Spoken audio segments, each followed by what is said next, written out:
Chapter 341, Chase Big Head to the Death.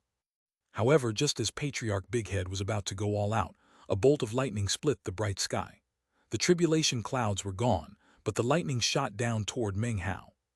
It descended with incredible speed, landing directly onto the hat on Meng Hao's head.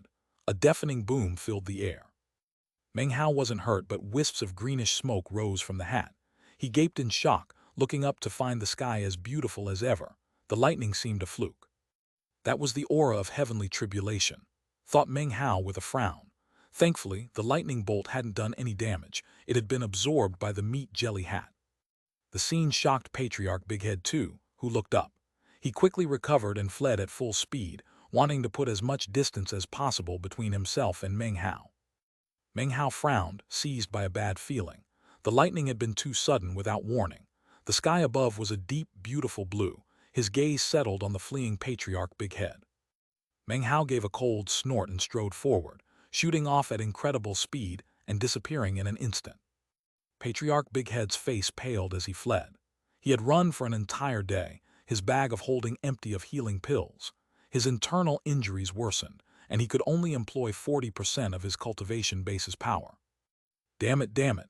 His eyes bloodshot, he gnashed his teeth as Meng Hao followed, stuck to him like marrow to bone. Occasionally, blasts of core chi whistled toward him, leaving Patriarch Big Head terrified. He could only run at full power. Just how long will he keep following me? Patriarch Big Head felt he was collapsing. He sensed only ill tidings regarding Patriarch Rubicund and Patriarch Pockmarks. Of the hundreds who had begun this, he alone remained alive. Regret filled him. The dogged pursuit left him in despair and dread. A core chi attack shot toward him. Patriarch Big Head spit blood. The air beneath his feet seethed as specters appeared, boosting his speed and increasing the distance between him and Meng Hao. A strange light gleamed from Meng Hao's eyes. Multiple times he'd nearly caught up, only for Patriarch Big Head to use some evil spirit technique to add distance. Meng Hao rarely encountered such situations.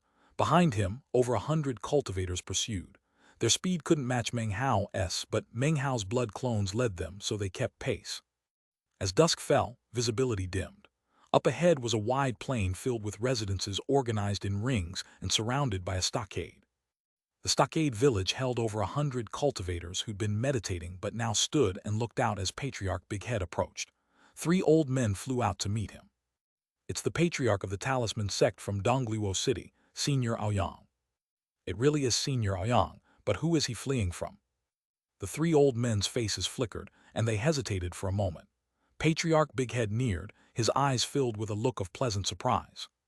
"Fellow Taoists, stop this hoodlum," said Patriarch Big Head calmly, lending his words credibility. "I was meditating when he sneak attacked. I'm injured and my cultivation base damaged. If you delay him for half an incense stick, I can recover. I'll be in your debt. I'll even help you reach core formation." Without waiting for a response, Patriarch Big Head shot off. Whether they'd comply, he didn't stay to find out. The 3 late Foundation establishment cultivators, hearts pounded at Big Head's words. Little could entice them more than help reaching core formation. They hesitated. For someone to sneak attack a sect patriarch meant the pursuer was no weakling, surely core formation. Yet the promised reward enticed them. They exchanged glances as Meng Hao approached with over 100 cultivators. The sight caused them to grow nervous. One finally gritted his teeth, flew forward, clasped hands and bowed. "Senior, please wait." "Screw off," Meng Hao said coldly, flying past. The bowing cultivator's face flickered, scalp numb. Meng Hao's glance caused his heart to tremble, yet the promised reward nagged at him. The other 2 held him back, then clasped hands in salute. They dared not delay Meng Hao. They thirsted for Big Head's promised reward, but Meng Hao's words and cold glance left their minds reeling. Meng Hao didn't slow. He whistled through the air, followed by over 100 cultivators led by blood clones. They glanced at the locals with cold smiles, shooting through the air like meteors. After they were gone, the 3 let out sighs of relief, faces pale. Their greed had nearly cost them their lives. Who was that guy? They thought, exchanging glances. He managed to make Xianxia Audiobook take to flight. As he flew, Meng Hao waved his hand. The air rippled as arcs of golden light appeared and shot toward Big Head. The man spit blood. The air around his feet blurred, his speed increasing. In an instant, he was 3,000 meters away. So fast, Meng Hao gave a cold harumph and continued. His interest in Big Head's legacy techniques had been aroused. Big Head's pale face showed gritted teeth as he fled, heart pounding. A sense of life-or-death danger consumed him. He could only evade and escape. Bitterness filled him. After reaching core formation, he'd always been the pursuer. This was the first time he was hunted like a dog. If I escape, this humiliation will be repaid 100-fold. His eyes filled with madness. He traveled another 3,000 meters in an instant. After half a day at ultimate core formation speed, Big Head spotted earthen walls. The city wasn't as flourishing as the United Nine, but clearly powerful people resided within. As he neared, Big Head cried out, "Fellow Taoist Chen." A beam of colorful light shot out. Inside was a muscular, bare-chested man of mid-core formation, black hair flowing. He gaped at the sight of Big Head. "Big bro Ayang, what's going on?" "Fellow Taoist Chen, stop the hoodlum," he cried, shooting past. "We're equal in cultivation base, but I was ambushed while meditating. I'm poisoned and need an incense stick to suppress it. I owe you." The muscular man's eyes glittered as he saw Meng Hao approaching. Meng Hao glanced at the earthen wall and the muscular man hovering there. "Another fool," said Meng Hao, flying forward. The man hesitated, but seeing Meng Hao's mid-core formation base, felt less worried. Yet the golden glow surrounding him and the sense of danger gave the man pause. "Fellow Taoist, there's no flying allowed in my city." As the words left his mouth, over 200 cultivators flew out. Their aura billowed, forming sealing power. They stood glaring at Meng Hao. They had various cultivation bases, some core formation, most foundation establishment or chi condensation. All radiated dense killing intent. They'd clearly killed many. Meng Hao didn't care. He continued forward, causing the muscular man's expression to flicker. He raised his right hand to perform an incantation when he saw the look in Meng Hao's eyes. A coldness filled with killing intent. As his gaze passed, the man's heart pounded. Cracking sounds came from his core. Before he could retreat, Meng Hao was upon him. Meng Hao slammed a fist into his chest and shot past. Blood sprayed from his mouth. He trembled and exploded into pieces. Terror filled the remaining cultivators' faces. Those who pledge allegiance will live. Those who don't. Meng Hao knew that in the Black Lands, softness meant death. Only ruthlessness established power and respect. His blood clones approached with over 100 cultivators, their killing intent billowing to the heavens. They shot toward the city cultivators. Killing sounds and miserable screams filled the air. Meng Hao glared at Big Head, eyes flashing with killing intent. "See how many you get killed," he shot off again. This cultivator was strange. No matter what powers Meng Hao employed, he was slippery as a loach. His secret speed art had put distance between them multiple times. Even more bizarre was his fearsome ability to sense danger. Every attack he seemed to predict and dodge. "That damned fool, he couldn't even hold him a moment." Big Head gritted his teeth. Hair in disarray, clothing ragged, breathing heavily, he shot forward. Exhausted, yet Meng Hao still pursued. He lifted his head to the sky and howled. This chapter was sponsored by Dennis Liu, Cindy Shi, Anonymous, and GY. Chapter 342, Patriarch Golden Light. 2 days later, a black-robed figure flew out from a valley. "Don't worry, big brother Aoyang," the figure said arrogantly. "I'll handle this despicable fellow. We'll drink from his skull." It shot through the air to meet an incoming beam of golden light. His core chi formed an enormous mountain. A howling totemic giant ape joined the power, smashing down at Meng Hao. Big Head watched with appreciation. He'd finally found someone willing to help. He turned and fled at full speed. Before he'd flown more than a few breaths, a blood-curdling scream rang out, cut off by a massive explosion. Heart trembling, Big Head looked back to see the ape falling apart and the mountain crumbling. The cultivator blocking Meng Hao exploded, all from a single fist strike. The sight of Meng Hao's fist caused Big Head's scalp to numb. He spit blood and fled at maximum speed. "What a psycho! When did such an inhuman person appear? Why did I provoke him?" Heart filled with bitterness, he lowered his head and shot forward. 4 days later at dusk. "Fear not, brother Aoyang," said a bald cultivator, raising his glass. "We Black Mountain Nine Saints may not match your cultivation base, but our spell formation can trap anyone below nascent soul for 3 days. Big Head, pale-faced, reluctantly raised a glass. Yet his gaze was drawn to the distance, where 8 figures shot toward an approaching beam of golden light. "Brother Aoyang, don't worry. Just keep your word about the gilded lizard totem."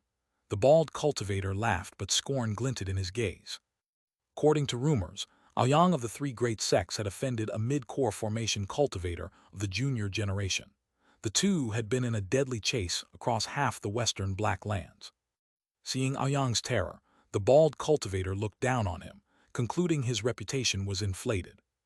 The bald cultivator drank and said, "How is a mere mid-core formation cultivator called Patriarch Golden Light?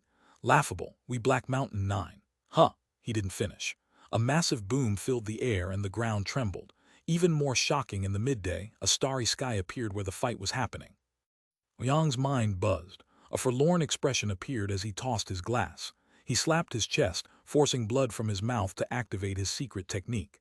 He shot off at high speed, now a force of habit. The bald cultivator gaped. A mocking look appeared. A moment later his hair stood on end. An intense sense of danger filled his mind. He spun as if struck by lightning. A scholarly young man bathed in golden light stood before him. He hadn't heard him arrive. The man picked up the flagon and took a sip. "You," said the bald cultivator. He turned to see his 8 compatriots' bodies falling from the air. He gasped and backed up. Everything darkened. Before everything darkened, he blurted, "I pledge allegiance to Patriarch Golden Light." His vision returned. The chase continued for 7 more days. Big Head chose not to return to his sect. As a patriarch, he'd brought the sect elders. Only foundation establishment cultivators remained, with no core formation cultivators. In his current state, he couldn't operate the sect's grand spell formation. If he stopped, he'd be dead.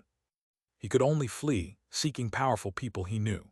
Unfortunately, none had sufficient cultivation. None were nascent soul. Nascent soul cultivators were the most powerful experts in the Black Lands. Normally, he could plead with rogue nascent soul cultivators, but the chaos made them valuable assets to both the Alliance and the Black Lands Palace, who recruited them aggressively. Big Head couldn't compete. He fled from place to place. He thought of going to Dongluo City, but he knew Black Lands cultivators' ruthlessness. In his condition, he wasn't worth anything. They wouldn't help. Had he pledged earlier, they'd be forced to help. He told them he'd consider their offer without formalizing an agreement, so it'd be difficult to solicit their aid. "Damn it, when did such a beast appear?" he cursed Meng Hao. A golden beam of light appeared behind him. He spit blood and fled. His face was pale, injuries severe from the loss. He had no choice. He couldn't fight, only run. Behind him, Meng Hao whistled through the air in golden light. Nearly 400 cultivators followed, people Big Head had sought help from. Facing death, they joined Meng Hao. One was the bald Black Mountain cultivator. The group flew through the air, looking ahead at Meng Hao. Numbers brought strength. In 7 days they'd gained fame in western Black Lands. Wherever they passed, their shadows darkened the land. With Meng Hao's golden light, it was a shocking sight. It was hard to say who first called him Patriarch Golden Light, but word spread. Soon all powers knew the name. A day later, Big Head was exhausted, yet he gritted his teeth and flew toward a tall mountain.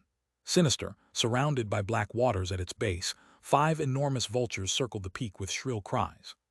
3 old men sat cross-legged at the peak. The middle one wore a 7-colored robe, late core formation. The other 2 were mid-core formation. Unsightly expressions covered their faces. They seemed to meditate, but their cultivation bases were active, on guard. Their eyes fixed on Big Head and the golden glow following him. "It's Patriarch Golden Light. Everyone's been talking about how he's killing Aoyang. Anyone who helps gets slaughtered. Over 10 core formation cultivators have died by his hand. The weakest mid-core formation, 2 late core formation. Remember the 3 sects of Dongluo City. Aoyang runs, but the other 2 patriarchs haven't appeared, they're dead. Count them all. The core formation deaths are incredible." Their faces were unsightly. They were friends with Big Head, but friendship wasn't enough to face Patriarch Golden Light. Yet Big Head headed toward them. "Fellow Taoists, save me," he cried. For someone of his status to cry this way showed his desperation. His voice reached the peak. The 3 old men felt a twinge of sympathy. Meng Hao approached, whistling in golden light. "Do you 3 want to get involved?" he said coolly, his voice echoing like thunder. The 3 old men's faces flickered, especially the 2 weaker ones. Their minds spun, faces drained of blood, cores quivering. All 3 took deep breaths.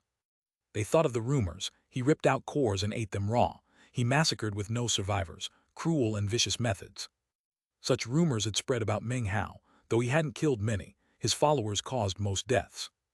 As Meng Hao's words reached them, the old man with the 7-colored robe shot to his feet. A smile covered his face as he clasped hands and bowed. "Greetings, Patriarch Golden Light, we won't interfere." He stamped his foot, causing a glowing shield to rise around the mountain. Big Head had no chance to enter. Big Head wailed. He spit blood to activate his secret technique and speed away. Emaciated and frail, his big head was conspicuous. He flew so weakly he could barely form a fist, head drooping. Grief and indignation filled him as he charged onward. 2 days passed. Big Head's indignation grew. Wherever he went, his friends blocked his way with magic. He became a plague. At one power group, slow with their spell formation, when he slipped into beg, his friend attacked him, afraid of misunderstanding Patriarch Golden Light. Big Head was now completely without hope. He floated midair looking around. No one he could turn to. He was exhausted.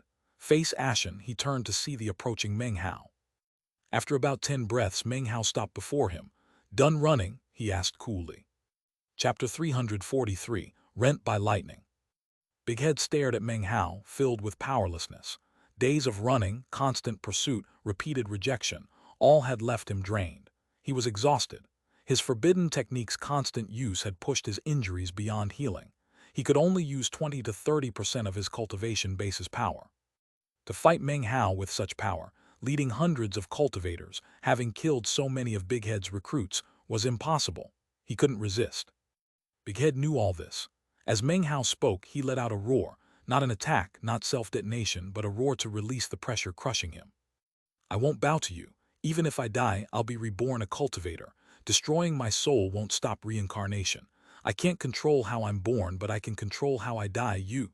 Even as his words rang out suddenly. Without warning, lightning appeared in the cloudless sky. It shot down at incredible speed. The bolt slammed onto Meng Hao's hat. Sparks showered off, some landing on him, causing his hair to stand on end. Greenish smoke rose from the hat. It seemed the heavens viewed Meng Hao's pursuit as immoral. Big Head gaped. This was the second time lightning fell from nowhere. The lightning appeared ordinary but could eliminate an early core formation cultivator. "Retribution," roared Big Head. "This is what villains get, rent in two by lightning." He laughed uproariously. Meng Hao's face was unsightly. Big Head had lost his will to fight. His attention was now on the sky. This is the second time. His bad premonition intensified. In less than half a month, 2 bolts had come randomly. Their speed was incredible, with no pattern to time or location. Each had emanated the aura of heavenly tribulation. Others would struggle to recognize it, but Meng Hao was familiar with it. This was tribulation lightning. Why is it doing this? Twice already. Will it happen again? Suddenly, he recalled what the meat jelly had said after the parrot slept. It and the parrot had helped someone transcend tribulation, only for that person to try to kill them. So this is the aftermath of delaying the tribulation. Lightning will keep falling. Meng Hao's face twisted as he looked back at Big Head. "Choose how you'll die." The soil churned as vicious vines exploded upward. They swayed, mouths filled with razor-sharp teeth dripping viscous fluid.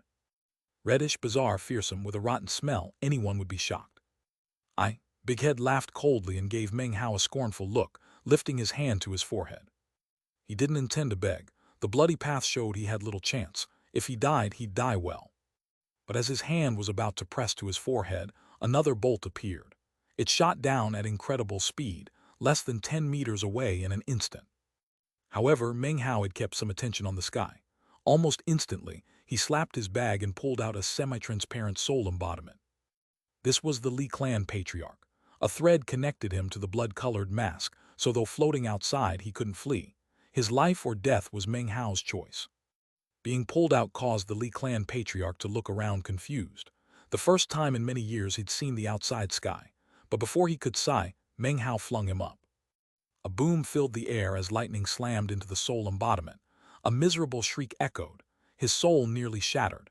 He trembled, roaring in pain and rage. He hastily solidified it. If it dissipated, he'd turn to dust. His confusion vanished, forced away. He roared, gnashing his teeth, looking down at Meng Hao. If hatred could kill, he'd tear Meng Hao apart. The lightning didn't stop. After a few breaths, a fourth bolt descended. Before it fell, Meng Hao, expressionless, tossed up the Li Clan Patriarch. The bolt slammed into him. He cried out. His soul was vigorous, resilient from the meat jelly's torment. After the boom, he became nearly illusory. Before he could breathe, a fifth bolt fell. Another shriek echoed. Big Head watched, gaping.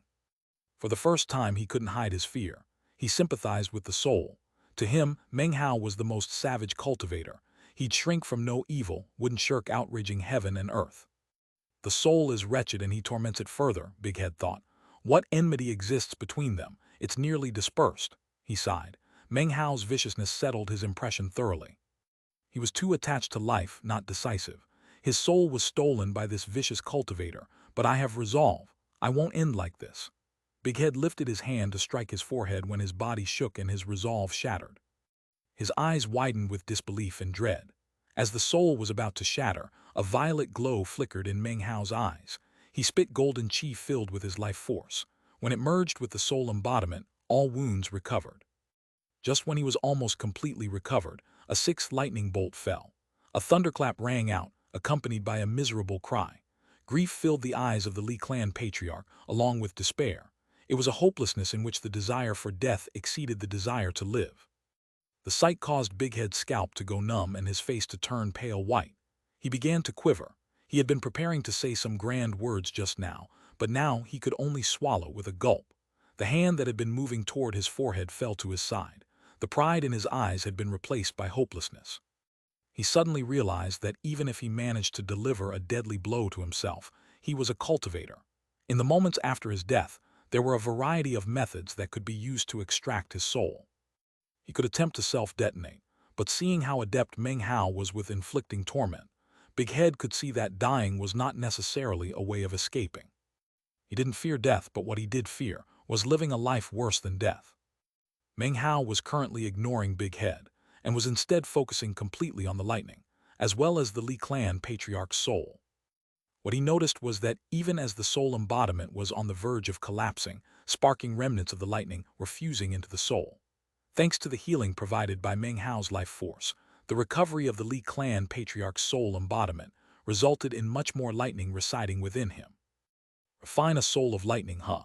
It seems it requires a bit of a sacrifice to refine such a thing. Meng Hao's eyes glittered as he looked around for more lightning. After enough time passed for half an incense stick to burn, a final bolt of lightning appeared. After the Li clan patriarch absorbed it, Meng Hao put him back into the blood-colored mask. He cursed Meng Hao vigorously the entire time. 1. The soul of lightning was originally explained in chapter 326. Finally, Meng Hao looked thoughtfully back at Big Head. He lifted his hand up and was about to kill him, and then let the vines consume him and pull out his special techniques. After all, Big Head's attitude just now had been one of firm resolution, even willingness to die. No matter how much Meng Hao tormented him, there would be no way to know of if he was telling the truth about this techniques. However, even as Meng Hao lifted his hand up, Big Head began to quiver, and his face filled with intense dread. Fellow Taoist, listen to me, he gushed. I happen to know the location of the secret treasure pavilions of all the three great sects. There's lots of stuff hidden there. I'll give all the treasures of my talisman sect to you as a gift. I'll do anything you ask. I'll even face mountains of swords and seas of flames. Big Head won't even frown.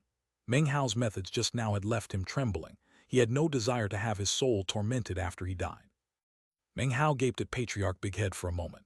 This caused the man to begin to pant and get more nervous. He could hear the sound of his own heart pounding. However, a look of resolve appeared in his eyes. He swore a poison oath and, gritting his teeth, even extracted some soul blood from his forehead which he offered to Meng Hao. With that, Meng Hao would be able to kill him at any time. Big Head believed that it was only with such a resolution that he could truly evade calamity. Meng Hao thought about it for a moment. It didn't take him long to figure out what Big Head was thinking. He looked at the man for a moment and then a faint smile touching his face. Finally, he reached out and accepted the soul blood. Now, said Meng Hao coolly, explain to me that bizarre legacy of yours. This chapter was sponsored by Imperial. Chapter 344, The Great Church of the Golden Light. Bitterness filled Big Head. However, to preserve his life, he put on a delighted expression and retrieved a small jar from his bag. About fist-sized with holes on its surface, it whistled mournfully when wind blew through. The sound seemed ordinary, and looking at it, Meng Hao saw nothing unique. Even his spiritual sense revealed nothing special. Had he killed Big Head and searched his bag, he'd likely have thought it a musical instrument and ignored it. Fearing misunderstanding, Big Head quickly bit his finger and dropped blood into 9 holes in a specific order. A locking mechanism Meng Hao had never seen. Now opened by Big Head, The jar emitted a black glow and whimpered without wind. Dreams of magical symbols floated from the jar, circling with a sinister aura. Meng Hao took a breath. He lifted his finger, causing the jar to fly over and land on his palm. He examined it closely. Gradually, he grew excited. The symbols formed images of howling souls. He sensed this was a legacy. "A treasure from ruins," said Big Head carefully. "I found it on a two-horned demonic cultivator with a jade slip. The slip recorded how to use the evil wind jar. It said the cultivator came from the fourth mountain and needed to pass on the legacy." Had Big Head not mentioned the fourth mountain, Meng Hao might have stayed suspicious. But hearing it, a flicker crossed his eyes. Few average cultivators knew of the 9 mountains and seas. In Meng Hao's estimation, such knowledge was extremely scarce. Without hesitation, he gathered the jar and looked at Big Head. Big Head quickly grew nervous. "Fellow Taoist, while I'm around, the treasure pavilions are safe. But since the other sects know their patriarchs are dead, their disciples will divide the treasures soon. Shouldn't we hurry?" Hundreds of beams approached. The impressive sight made Big Head more nervous. His fear was immense. If he could turn back time, he'd never provoke this inhuman creature. Even if he did, he wouldn't break the spell formation. To save himself, he'd kill the other patriarchs. Meng Hao could tell what he thought. After a moment, he nodded. Big Head sighed in relief, then grew nervous again, worried about the other disciples. Moments later, he and Meng Hao became prismatic beams of light shooting back toward Dongluo City. A few days later, a glowing yellow shield could be seen covering a snowy white mountain which was some distance from Dongluo City. The whiteness of the mountain and the yellow glow mixed together to make a beautiful sight, albeit a bit incongruous. Meng Hao hovered outside of the mountain. He hadn't personally attacked. No, that had been left up to Big Head and the bald-headed cultivator who had once been a member of the 9 cultivators from Black Mountain. They, along with the hundreds of other cultivators following Meng Hao, filled the sky. Booming explosions rang out from all directions. Big Head spared no effort whatsoever. His eyes were bloodshot. He feared that they would be unable to break through the shield to get inside. The bald cultivator was thinking similar thoughts and clearly wanted to ingratiate himself to Meng Hao. The two of them almost seemed to be competing as they went all out with various techniques. Beneath the powerful attacks of two people like this, bolstered by hundreds of other cultivators, this trifling great sect was only able to hold out for the time it takes an incense stick to burn. Then, the shield collapsed into countless fragments of yellow light. As the shield disintegrated, the whiteness of the snowy mountain beneath became visible. No massacre was necessary. After the shield broke, the nearly 100 cultivators of the Han River sect immediately pledged allegiance to Meng Hao. Furthermore, they respectfully handed over the wealth and treasures of their sect. Meng Hao's forces now numbered nearly 600 as they headed toward another of the great sects. They moved with incredible speed, but this time, they met some resistance. It was a middle-aged man who had 3 totem tattoos on his body. He was quite tall, and his attacks were accompanied by the illusory image of a mountain and river as well as a writhing poisonous flood dragon. Even as everyone else pledged their allegiance, this man launched a vicious sneak attack. He instantly killed several of the other disciples who had suggested to capitulate, and then attempted to flee. Even as he attempted to break past the sealing spells to escape, Meng Hao's eyes glittered coldly. He shot forward, and in the blink of an eye was in front of the man. He punched him lightly with one fist. A boom filled the air and blood sprayed from the man's mouth. His eyes filled with venomous hatred, but before he could use any magical techniques, Meng Hao punched him again. He didn't kill him, but instead took control of his cultivation base and then knocked him out. As for the final sect, the Talisman sect, there were no problems there. With Big Head present, there were no defenses to break through, and the 100 or so disciples of the sect welcomed Meng Hao respectfully. The main gate of the Talisman sect was located in a wide basin surrounded by mountains. The sect was quiet and tasteful, constructed in an orderly fashion. Upon seeing it, Meng Hao decided to occupy the place for the time being. A few days later, the parrot and the meat jelly both regained their senses. The parrot was extremely excited to see the roughly 700 new followers. It flapped his wings, squawking out orders as it began to train the cultivators. As for the meat jelly, it lazily flew onto the head of someone who caught its eye, whereupon it continued to deride and criticize the parrot as usual. Meng Hao asked them about the lightning randomly falling down from the sky. However, each time he brought it up, the parrot and meat jelly would glance around quickly and then suddenly disappear. Finally, Meng Hao intentionally provoked the parrot. Once its honor was challenged, it blurted out something that caused Meng Hao's face to look unsightly. "So what?" it said. "Lord Fifth delayed the heavenly tribulation. Of course some lightning will slip through every once in a while. It's not going to kill you, it's only a bit of lightning." With that, the parrot flapped its wings and quickly flew off, leaving Meng Hao alone in the secluded meditation chamber that used to belong Big Head. Time flashed by, and soon it was half a month later. During the half-month, the name of Patriarch Golden Light had risen to complete prominence in this entire region of the Black Lands. Granted, the name hadn't traveled too far, but all the local cultivators knew the name. According to the growing legend, Patriarch Golden Light loved killing cultivators. He drank alcohol out of Tao pillars, consumed cores, and committed any imaginable evil. Such descriptions grew more and more exaggerated, until everyone who talked about him grew pale in the face from fear. Patriarch Golden Light, a fierce cultivator and leader of a generation. He was now thoroughly entrenched as a power in the area. People in the Black Lands were becoming more anxious. 10 days before, one of the 8 remaining clans of what had once been the Alliance of United 9 Cities was suddenly attacked by the Black Lands Palace. It was completely exterminated, and overnight, the city changed hands. Then, the Black Lands Palace issued a command throughout the entire Black Lands. It said that the Black Lands Palace was now the only power within the Black Lands. As for the 7 other clans who made up the so-called United 9, they were to be exterminated. A great war had truly begun. Amidst the chaos and general feeling of nervousness, Meng Hao's power base suddenly became something of a safe haven. More and more cultivators joined, including some of the core formation stage. During the half-month in which all of this happened, Dongluo City grew emptier and emptier. Suddenly, they began to look toward Meng Hao and his force of nearly 1,000 people the same way that a tiger eyes its prey. A few days later, the term Church of the Golden Light began to spread.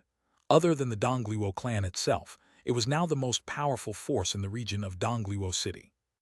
In this wartime situation, Meng Hao's force of nearly 1,000 men continued to grow. He was thoroughly in command in this area. Actually, Meng Hao wasn't really aware of a lot of the developments. The parrot and the meat jelly seemed incredibly interested in recruiting more cultivators. The meat jelly felt that converting 1,000 people at once was definitely something it had never done before, and would be an amazing accomplishment regardless of whether you were talking about past, present, or future lives. As far as the parrot was concerned, when it heard the voices of roughly 1,000 people chanting the words regarding having faith in the Lord Fifth to gain eternal life, all of the feathers on its body would stand on end. It seemed to have already forgotten about how every few days lightning would fall from the sky and shoot toward Meng Hao. Chapter 345, Lotus Sword Formation. Boom! One early morning, a bolt of lightning appeared above the elegant basin, outside a building. The roof was long gone, destroyed. Black ash was everywhere. Roughly 1,000 cultivators were here, all more or less used to the lightning. As the parrot soared, it sighed sympathetically, thought about its helpfulness, then wheeled off with determination to train the cultivators. This formation uses people as its base. With hundreds, you can rock core formation. With thousands, you can strand nascent soul. With tens of thousands, spirit severing doesn't count for a fart. With millions, you can shake immortals. Back when Lord Fifth swept over the 9 great mountains and seas, no one refused to bow to him. A wistful look appeared in its eyes, and it sighed as it seemed to recall its past glory. Then, it redoubled its efforts to train the cultivators. Inside the struck building, Meng Hao's face was unsightly. Worse was the Li clan patriarch S on his last legs. "You're my ancestor," he wailed, trembling. "Just let me go, I can't hold on, let it rend me in half." Meng Hao didn't say anything. He put the Li clan patriarch's soul embodiment away, then looked back up at the sky. It seemed clear, completely devoid of any lightning.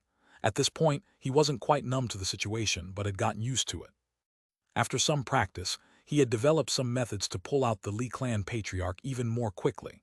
By now, it had developed into a sort of intuition. As soon as a bolt of lightning appeared, the Li clan patriarch would be called upon.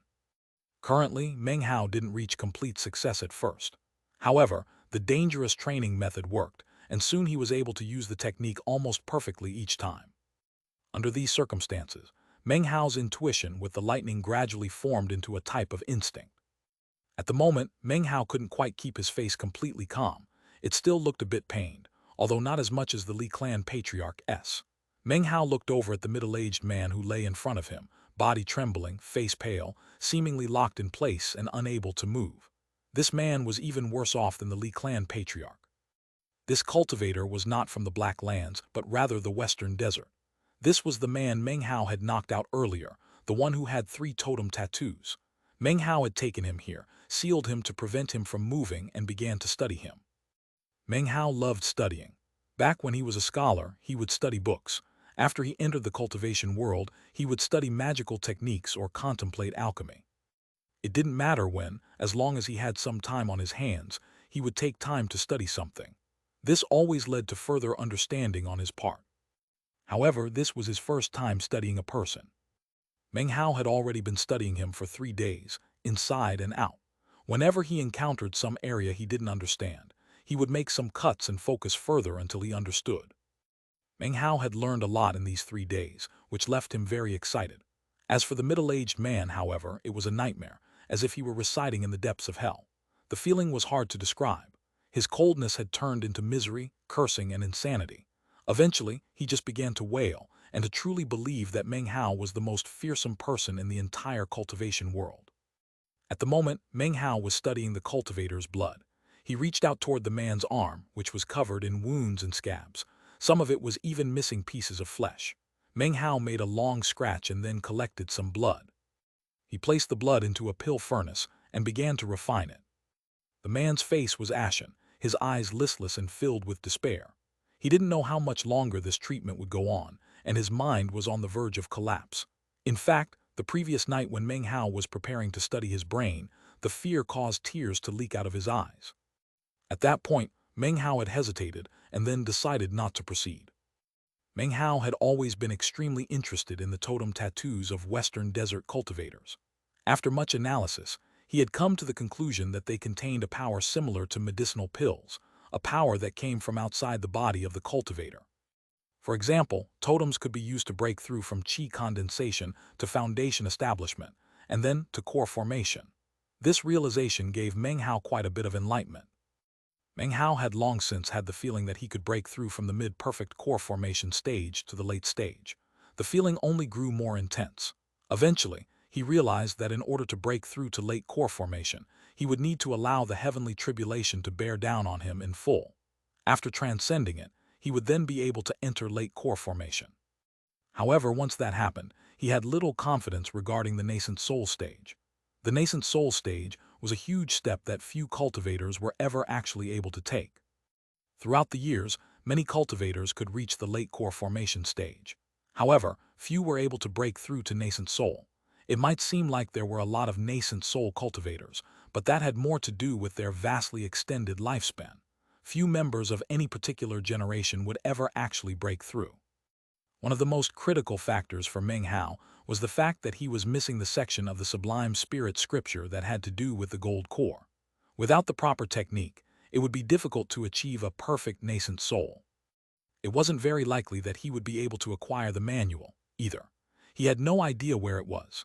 However, Meng Hao had the strong feeling that the totems of these Western desert cultivators would enable him to forge his own path toward the perfect nascent soul. Meng Hao focused on the blood in the pill furnace as it slowly transformed into a mist. Eventually it dissipated, whereupon a bright glow shone in his eyes. Interesting, there is no totemic aura within the blood. Skin, muscle, bone, and blood. Without exception, they are all completely ordinary. Meng Hao sat in thought for a while and then looked back up at the man in front of him. The man's heart trembled, and he was about to open his mouth to beg for his life when Meng Hao's right hand descended onto the totem tattoo on the man's arm. This totem has faint traces of demonic chi, which is also the so-called essence of the ninth mountain and sea. As Meng Hao lifted his hand back up, the man let out a shrill wail. The totem tattoo slowly separated from his skin, pulling up until Meng Hao held what looked almost like a patch of skin in his hand. After separating, it rapidly faded away until it was completely gone. So once it leaves the body of the cultivator, the totem vanishes. He frowned. Just what is a totem? The manifestation of some great demon of heaven and earth. Meng Hao looked outside. It was already evening and the sky was filling with clouds. A variety of thoughts spun through his head, but no answers. After a while, Meng Hao waved his hand. The seals binding the middle-aged cultivator vanished. He rose to his feet, trembling. He immediately clasped hands and bowed to Meng Hao, continuing to shake violently. "You can go," said Meng Hao coolly. To the man, the words seemed like those of a celestial being. His heart was filled with so much appreciation that he wanted to weep. He immediately left, speeding away as fast as possible to leave this land of nightmares. More time passed. Meng Hao bowed his head and laughed. "I think I'm getting ahead of myself," he murmured. "I have the power to bestow demonic chi, but to understand totems will require a lot more time. Full enlightenment can't be gained in a short period of time." However, determination gleamed in his eyes. He would not give up on his desire to understand totems. He smacked his bag of holding to produce an earth-yellow band of soft, cloth-like paper with uneven edges. This was none other than the object which had led to the rise of Patriarch Golden Light, the flag which the parrot had helped Meng Hao to steal from the auction. After waking up, the parrot had helped him to refine it. "A talisman used by an immortal, which can help me to gain enlightenment regarding the magical symbols in the Black Lands. This will definitely be a huge help."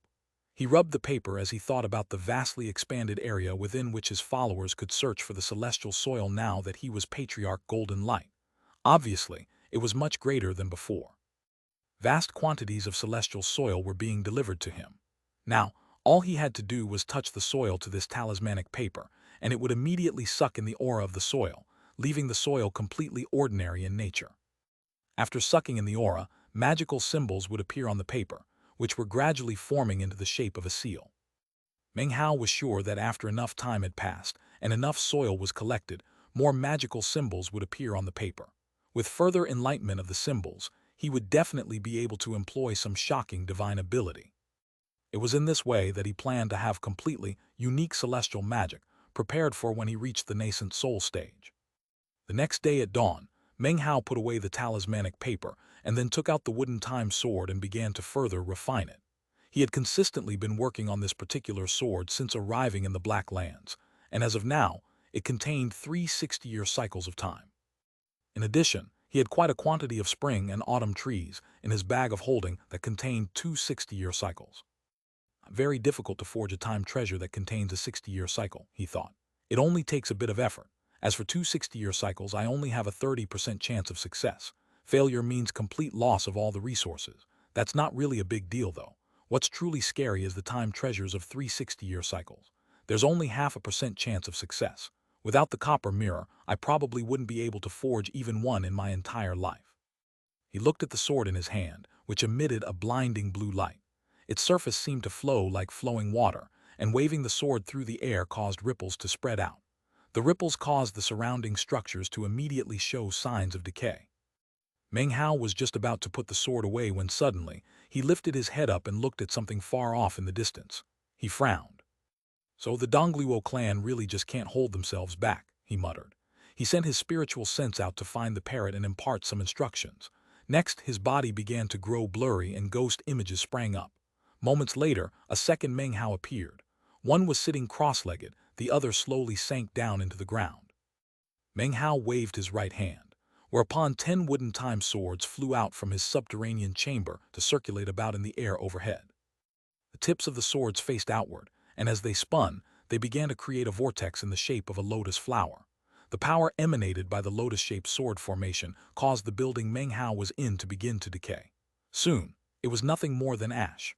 All of the aura in the area soon began to fill with ancientness and decay. The minds and hearts of the 1,000 cultivators trembled. They immediately dispersed, looking back wide-eyed at Meng Hao, who sat cross-legged, a giant lotus spinning above his head. Around him, everything in the basin was beginning to decay. It was at this moment that the moon rose. Moonlight cascaded downward onto the swords, causing them to gleam with a silver glow. They looked like a blooming lotus, bizarre and beautiful. Everyone who observed the spectacle would remember it for the rest of their lives. As the lotus rippled, the patriarch beneath it lifted his head and said in a cool, echoing voice, "This is my time sword formation." This chapter was sponsored by Esther Owell, Keith Spencer, Amranul Hack, and Anon. Chapter 346, Who the Hell Are You? Meng Hao gazed at the lotus sword formation. It came from a 3-page booklet he'd acquired conning hundreds of cultivators chasing him. He didn't know its origin. But the booklet had enlightened him.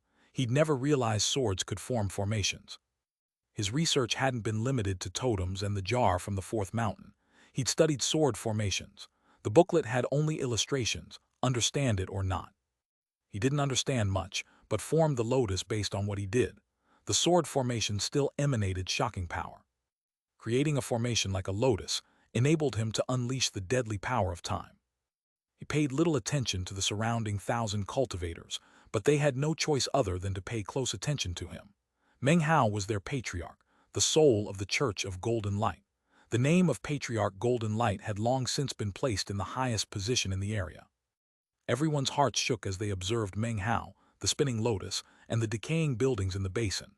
Big Head's face was pale and his breathing ragged, his eyes filled with intense fear. Before, he had assumed Meng Hao had used all the power he possessed to chase him. However, the sight of this sword formation caused him to tremble in terror. Who in the core formation stage could possibly stand up against a sword formation like that?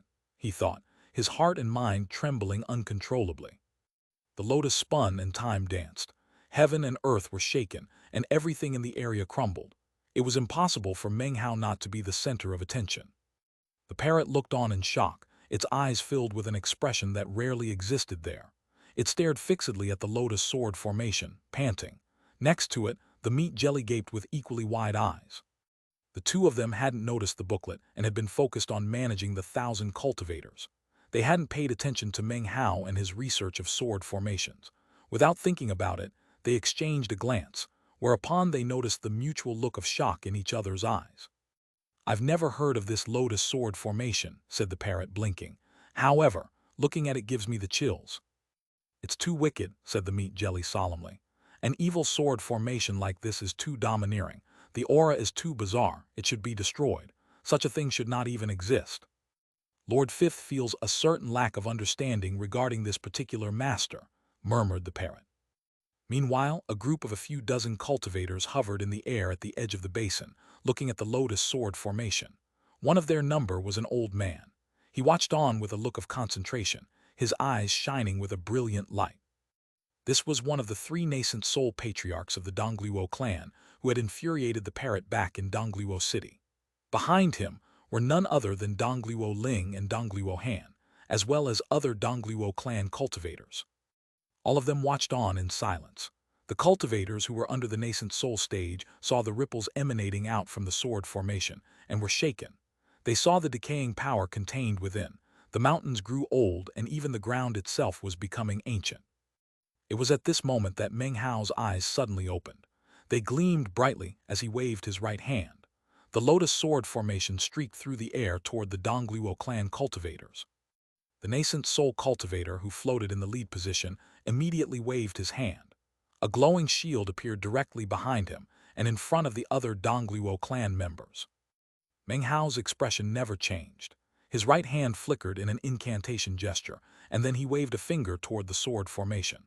A buzzing sound filled the air. The lotus no longer rotated. The 10 wooden time swords transformed into 10 beams of light that shot toward the old nascent soul cultivator.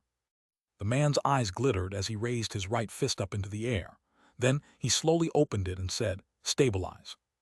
As soon as the word left his mouth, the air seemed to collapse. A boom resonated out and the land shook. The 10-time swords suddenly stopped moving. They seemed incapable of flying forward even a teeny bit. However, the nascent soul cultivator's face suddenly fell. The shield behind him began to fall into pieces, as if it had been in existence for a very long time. As it collapsed, the man's face suddenly seemed to grow older. It was as if his longevity were being sucked away. Even as his expression flickered, Meng Hao waved his right hand. The 10 swords immediately flew back toward him and then disappeared. Meng Hao rose to his feet. His black hair floated in the wind, and his long green robe gave him an elegant, erudite appearance. His refined features contained both the dignity of a scholar and the loftiness of a cultivator. "I was working on my spell formations just now," he said coolly, "and was a bit careless. Senior, I hope you can forgive me." It was only at this moment that the surrounding 1,000 cultivators realized that dozens of Dongluo clan cultivators had appeared on the nearby mountain ridges.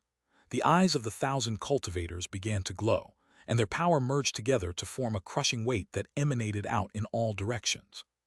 This land was their sect, a place that outsiders were not permitted to enter without permission. Any visitor should announce themselves and make a formal request to pay a visit.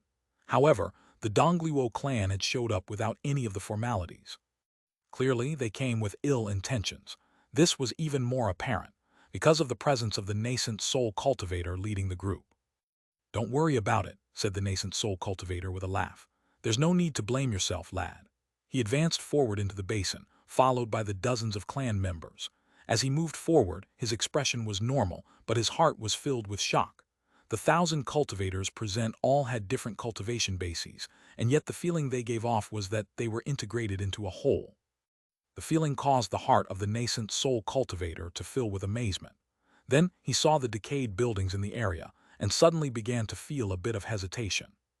What caused him to hesitate was not Meng Hao's cultivation base, but rather the sword formation that he had just employed. This sword formation can absorb longevity. The nascent soul cultivator couldn't shake the feeling that this place was completely bizarre. The two things that nascent soul cultivators valued most were their lives and their longevity. They had long lifespans, and because of that, any reduction to their longevity was very bothersome. The original plan had been to travel to this place and force Meng Hao and his followers to join the Dongluo clan. Should he refuse, the Dongluo clan would resort to certain methods of force. Meng Hao had grown a bit too powerful in the area, leading the Dongluo clan to their current course of action. However, it only took a moment for hesitation to fill the heart of the nascent soul cultivator. He had just barely made contact with Meng Hao's lotus sword formation, but could tell that he had lost several months of longevity. The next thing that happened was that he saw the parrot flying through the air. Suddenly, he sighed inwardly. At this point, he was quite certain that the parrot was the same as the muscular man he had encountered back in Dongluo City, transformed via some unknown technique. All of these things, however, merely made him hesitate. They by no means made him abandon the plan laid out by the Dongluo clan. He continued to advance until he was a bit more than 30 meters away from Meng Hao, whereupon he stopped. His eyes suddenly blazed with an aggressive aura as he stared at Meng Hao. Hands clasped behind his back, he slowly said, "Unfortunately, lad, if word of your inadvertent action spread, then it would have an adverse effect on my reputation." He gave Meng Hao a meaningful look. "I assume you know why I've come here today. Please provide your response. What happens here today all depends on you." His words were filled with an air of authority. Behind him, the dozens of Dongluo clan members glared out in all directions. It was only Dongluo Han who had an apologetic aura to him. Next to him, Dongluo Ling was the picture of loftiness. Her expression was one of scorn as she stared at the hated Meng Hao, just waiting for him to bow his head in acquiescence. As the old man's words rang out, one figure after another suddenly appeared in the region surrounding the basin. They simply stood there, not entering the basin, but slowly emanating crushing pressure which descended upon the 1,000 local cultivators. The parrot looked around proudly, even scornfully. The meat jelly was currently perched atop the head of Huang Daxian, who was trembling in fear. A look of dignity covered its face as it attempted to count how many people were surrounding them. However, no matter how it counted, there only seemed to be 3. As for the 1,000 cultivators, their faces were filled with anxiety. It was only Big Head who set his jaw and then muttered to himself, "These Dongluo City people can mess with anyone they want, and they choose to mess with this inhuman villain." Meng Hao looked calmly at the nascent soul cultivator in front of him. His cultivation base was at the early nascent soul stage. He stood there like some kind of mountain, exerting powerful pressure.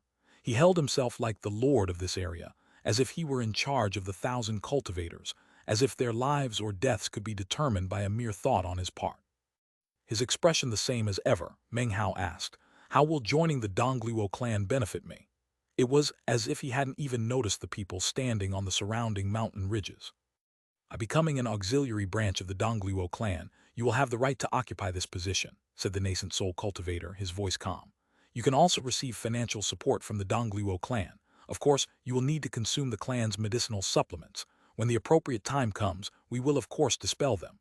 He was convinced that Meng Hao would capitulate. There was really only one option available.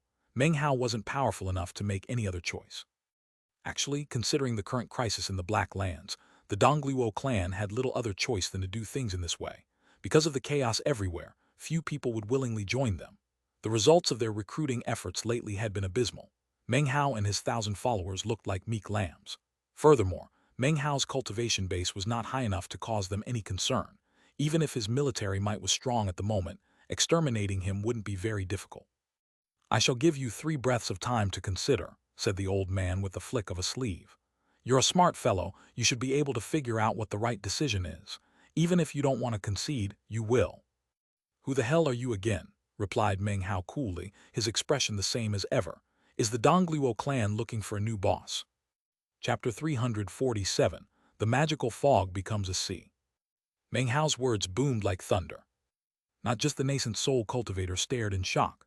All 1,000 cultivators gaped. Big Head, reveling in Meng Hao's misfortune in the distance, gasped. His words were too pretentious. Dongluo Ling's eyes went wide. She had never imagined someone could be so wildly arrogant. Dongluo Hen also stared in shock, along with all of the other Dongluo clan members who looked on in disbelief. The nascent soul cultivator started to laugh. His laughter grew louder, and the look on his face became grimmer. His killing intent had long since begun to emanate out. "You stripling, you really don't know the height of the heavens and the depth of the earth. Well, if you're looking to die, I can fulfill your wish." Even as he spoke, he began a stride toward Meng Hao. Simultaneously, the Dongluo clan members on the ridges around the basin transformed into prismatic beams of light and shot downward. However, even as they sprang into action, the parrot, who was currently soaring through midair, suddenly cried out in its shrill voice, "Get into formation." The screeching voice slammed into the ears of the 1,000 onlookers. Immediately, the more than 100 cultivators who had been with Meng Hao from the beginning began to run, almost out of instinct. Their actions spurred on the other cultivators. They had been training for many days with the parrot, essentially developing this skill out of nothing. It was difficult, but they had already started to become familiar with the spell formation. Working in unison with others made things much simpler. At the same time that the cultivators began running, the nascent soul cultivator was closing in on Meng Hao. His right hand lifted up, forming a palm which he then closed into a fist. The air around Meng Hao collapsed, shrinking rapidly, crushing down onto Meng Hao. Meng Hao's eyes glittered sharply. As the old man neared him, the lotus sword formation suddenly appeared and shot forward. A booming rang out, and as it did, Meng Hao struck out his right hand with incredible power. The old man frowned. He suddenly stopped moving forward and then disappeared, completely evading Meng Hao's sword formation. Then he reappeared behind Meng Hao, a snide look on his face. He reached out his left hand and closed it into a fist. "Shatter," he said. Another boom filled the air as the air around Meng Hao shattered, along with him, slicing his body into infinite pieces. "Now you know the gap between the core formation stage and the nascent soul stage," said the old man. "It doesn't matter if you have an amazing sword formation or some bizarre power in your right fist. Even in the middle of his diatribe, then old man's face suddenly flickered and filled with shock. This was because Meng Hao's body had been shattered, not into pieces of bone and flesh, but rather qi. A clone? How could a core formation cultivator have a clone? His face twisting, he spun around. Even as he did, he saw a vast fog within which massive figures nearly 30 meters tall could be seen, running to and fro. The dozens of clan members who had accompanied him here were nowhere to be seen. The man's face was unsightly. If he didn't understand that he had been trapped, then he didn't deserve to be a nascent soul cultivator. "This trifling spell formation can't hold me," he said with a cold harumph. His body flickered, and he disappeared as he employed another minor teleportation. When he reappeared, his face was filled with thorough shock. This was because he had discovered that he was still surrounded by endless fog. "So minor teleportation doesn't work." The old man slapped his bag of holding to produce a strip of bamboo. He rubbed its surface, causing it to ignite. A howl rang out from within the flames and smoke. It transformed into the phantom image of a vicious beast, which charged toward the fog. "Break!" cried the old man. As the boom resonated out, Dongluo Ling and the others looked around with fear at the fog. They had all been separated, and occasionally, miserable shrieks could be heard. The Dongluo clan members who had been charging down from the ridges above all looked shocked. Any of them who entered the fog instantly became lost. As for the cultivators who didn't enter the mist, they took deep breaths as they looked down at the basin. As of this moment, it looked as if it had become a lake of fog. Fog had filled the entirety of the basin. The fog roiled and churned with amazing power. Within could be seen tall phantom figures running back and forth. The figures seemed to be chanting something, although it wasn't clear. Their running caused the earth to quake. Up above, the sky turned pale and clouds began to amass. The Dongluo clan members who had not been drawn into the fog were just about to retreat when they suddenly found that, unbeknownst to them, a fog had appeared behind them. They were trapped. A fatal blow was about to be delivered. The only people who knew about this spell formation of Meng Hao's were the hundreds of cultivators who had tried to kill him. However, almost all of them were dead. Any of them who hadn't died were now part of Meng Hao's forces and under the compulsion of poison. Of course, they wouldn't spread any information about it. Therefore, this spell formation was Meng Hao's greatest trump card. No one knew about it, and with 1,000 people to power it, it gave Meng Hao a shocking advantage. At the moment, he sat cross-legged in a secret underground chamber, his true secluded meditation zone. As he looked up, his vision passed through the ground to see everything that was happening up above. He saw the deaths of the Dongluo clan members and other cultivators they had brought. He also saw the old nascent soul expert frantically trying to break through the spell formation. Unfortunately for him, the power of the spell formation had already been unleashed. When it was completely in play, even a nascent soul cultivator would be unable to break it. The Dongluo clan came with vicious intent, thought Meng Hao. You can't blame me for responding in kind. He pushed his right index finger down the ground. Immediately, demonic chi coalesced to form an illusory body. In the blink of an eye, it assumed the appearance of Meng Hao, then passed through all the dirt and soil to join the events in the outside world. Meng Hao left the secret chamber. In the mist, a multicolored light flew toward him, the parrot landing on his shoulder with arrogance. Meng Hao sacked the city, plunder that clan. With Lord Fifth's spell formation we crush them. Then I'll visit those cute birdies. Ha ha ha, Lord Fifth is the most badass. Birdies wait for Lord Fifth. Dongluo City will be Peacock City. Meng Hao ignored it. His body flickered as he shot forward. The parrot's help made the fog nothing. Traversing it was as easy as walking. This chapter was sponsored by Mitzi. Chapter 348, Assault on Dongluo City. Can your spell formation hold a nascent soul cultivator? Meng Hao asked as he walked through the fog. No problem, the parrot replied, slapping its chest. Lord Fifth's human-powered celestial spell formation is unique in the 9 mountains and seas. It draws power from people. With over 1,000 we can trap a nascent soul. Child's play. Can it move? Meng Hao asked, eyes glittering.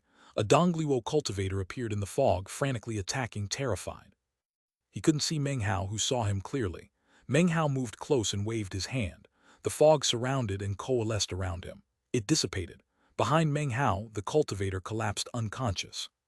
Of course it can move. As long as our men keep running, then Lord Fifth's spell formation can go anywhere and take the people inside along with it. An expression of arrogant pride covered the parrot's face. Meng Hao nodded and continued to proceed forward. It wasn't long before he found Dongluo Han. The man's face was pale and filled with vigilance. He peered around at the fog. His core chi was in full play and he was on guard against any changes. Meng Hao looked at him thoughtfully for the space of a few breaths, then shot over.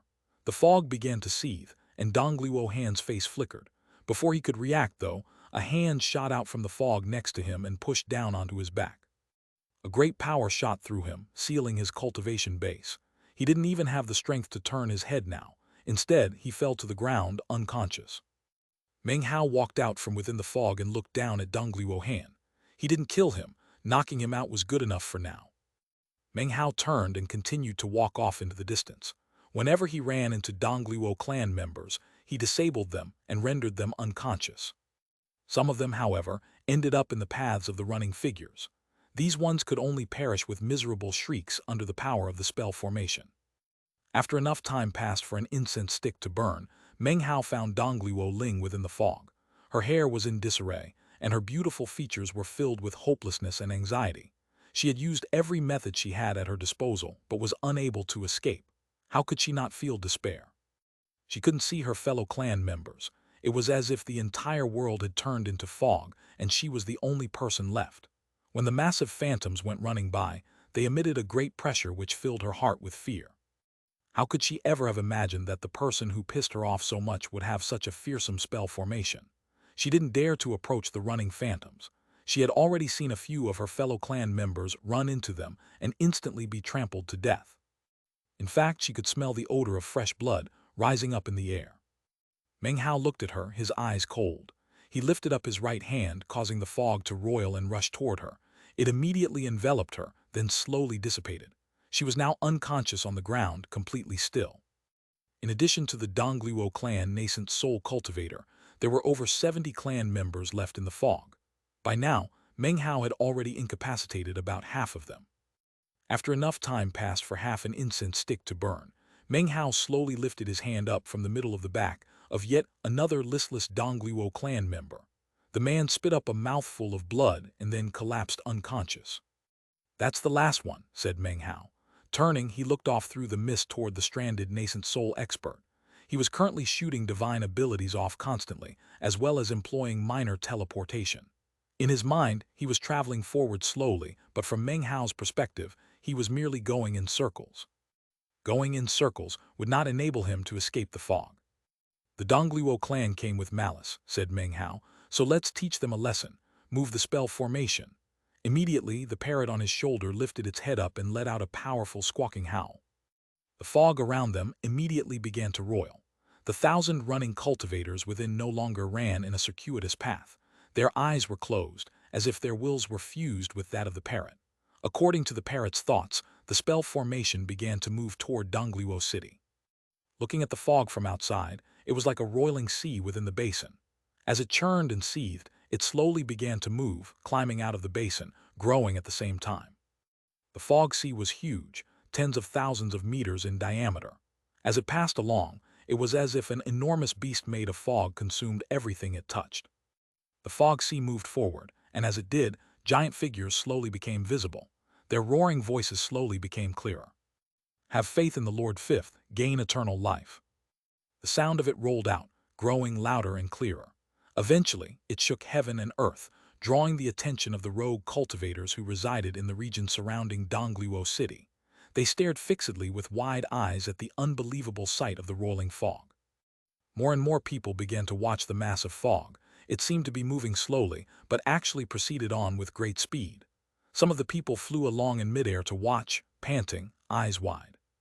Currently, the fog was about 500 kilometers from Dongluo City, slowly moving forward. Onlookers had no idea what it was, but they could hear the indistinct voices emanating out from within. The sound of it left them shocked. "What does it mean? What a huge swathe of fog. It looks like there are people inside running around." "No, whatever things are inside are much bigger than people. It looks like they're more than 30 meters tall. Just what is this fog?" By now, there were several hundred cultivators floating up in the air watching. These were all rogue cultivators who hadn't joined any of the local power forces. They stared on with wide eyes, fearfully keeping their distance so that the fog wouldn't envelop them. The fog moved along, drawing closer and closer to Dongluo City. 500 kilometers, 400 kilometers, 250 kilometers, 150 kilometers. The fog billowed up high into the sky, and as it moved along, it emitted a thunderous rumbling sound that shook the ground. Dust flew into the air, and an immense pressure emanated out. The cultivators who were following along in midair retreated further away in fear. Meanwhile, in Dongluo City everything was relatively desolate. Other than the Dongluo clan members, the only other cultivators in the city were a handful of rogue cultivators. As they all became aware of what was going on, their hearts began to fill with consternation. They had no idea what the fog was. All they knew was that Dongluo City clearly lay directly in its path. Given the speed with which the fog was moving, it would arrive in the time it takes an incense stick to burn. As it neared, the people inside Dongluo City began to shrink back in fear, as if they wanted to flee. "What happened? Is it the Black Land's palace? Damn it, how come it's moving so fast? Just what Black Land's palace technique is this? This fog is so immense it's frightening." Most of the Dongluo clan members were gathered up in the second layer of the city. There were roughly 500 of them, and all of their faces were filled with unsightly expressions. Standing in front of all of them were two old men with grim faces. These two old men were the other of the three nascent soul cultivators of the Dongluo clan. Standing next to them was the current Dongluo clan chief. He was frowning, and his expression was one of anxiety. Up above them, 3 scarlet peacocks circled about in the air looking uneasy.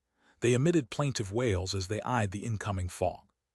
An oppressive aura had come to rest over the entirety of Dongluo City. One of the nascent soul cultivators standing next to the clan chief, a middle-aged man, said, "According to my investigation, all of the forces that Third Elder took with him to the Church of the Golden Light have gone missing. After that, the Church of the Golden Light was completely empty. That's when this bizarre fog appeared. Its target is clear, Dongliwo City. He paused for a moment, a look of bitterness, fear, and reverence on his face.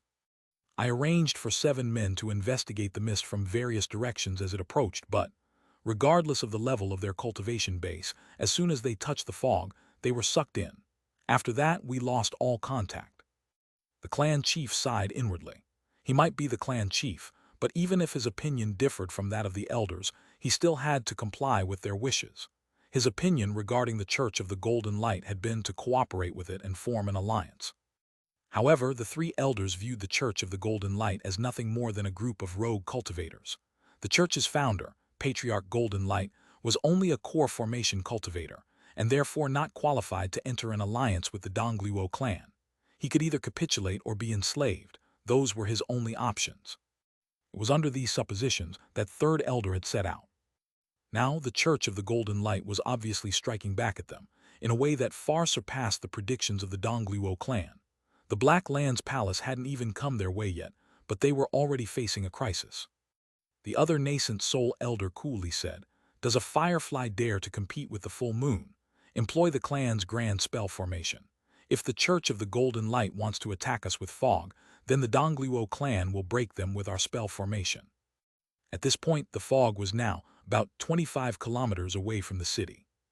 Green beams of light began to emanate out from Dongliwo City, transforming into sheets of leaves which covered over the city. Within the fog, Meng Hao looked out at Dongliwo City.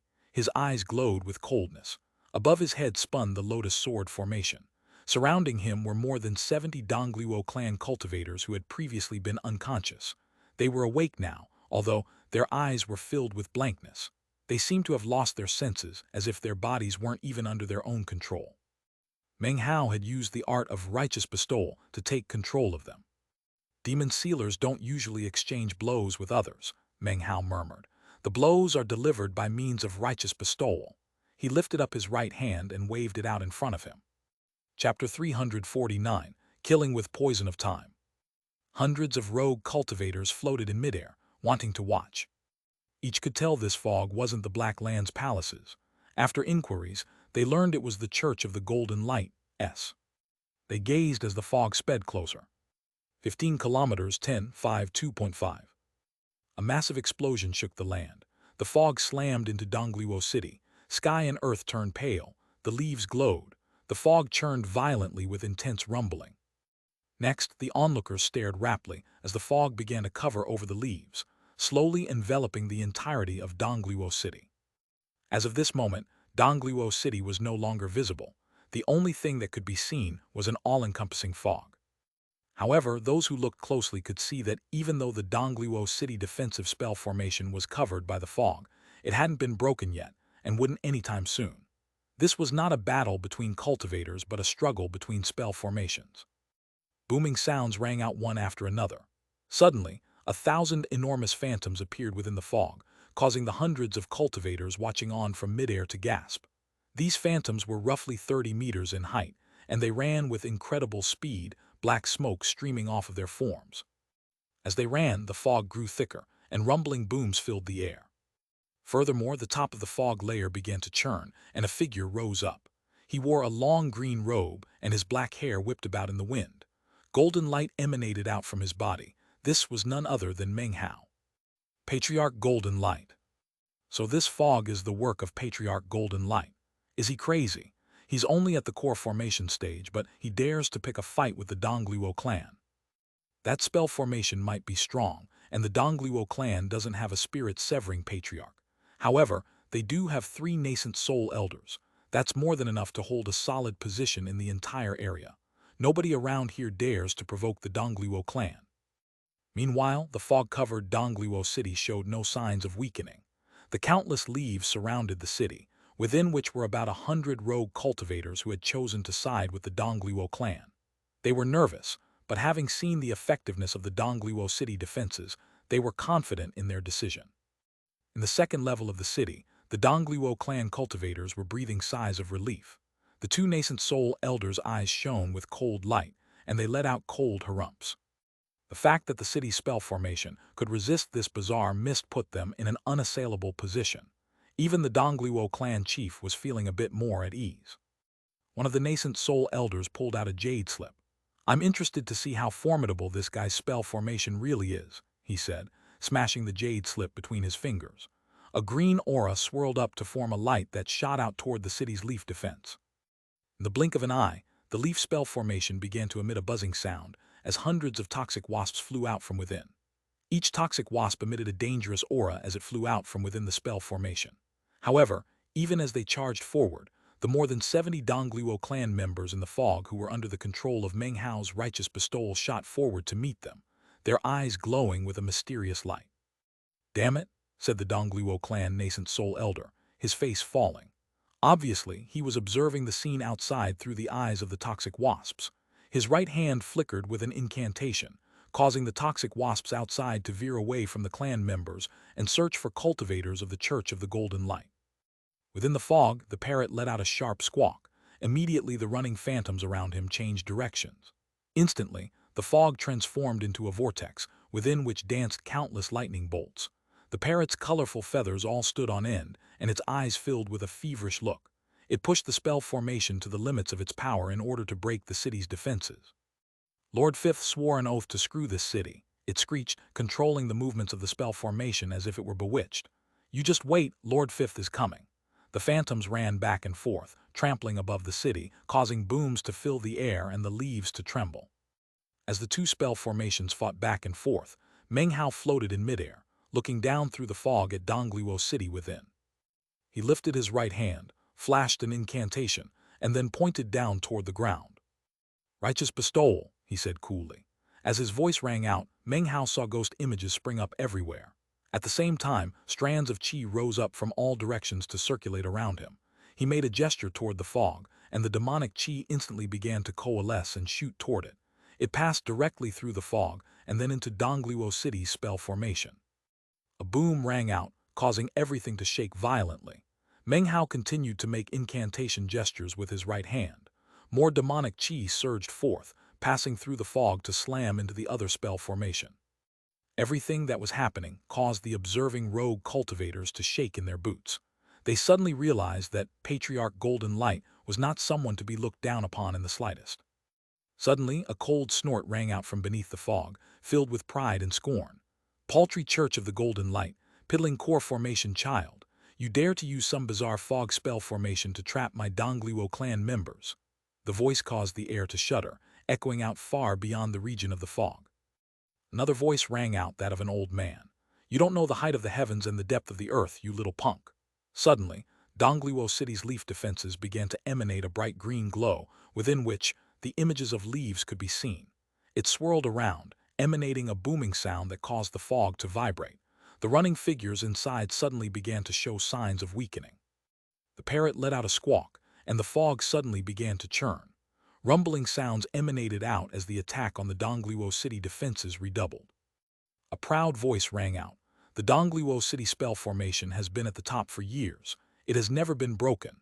Even the Black Land's palace would have to pay a heavy price to get through it, let alone some piddling Church of the Golden Light. Your spell formation might be incredible, but how long will it last? Once you can't hold out any longer, I'll personally rip the skin off your body and hang it in my bedroom." The echoing voice rang out to be heard by the hundreds of observing cultivators, causing their hearts and minds to tremble. A coldness glittered in Meng Hao's eyes. The reason he had chosen to use the spell formation to isolate Dongluo City and then use the Dongluo clan members to attack was because he knew that the general chaos in the Black Lands would prevent the Dongluo clan from going all out. He wanted to send a warning to the Dongluo clan to not trifle with him. He and they were separate entities, and although blood had been spilled, not all issues needed to be solved with a massacre.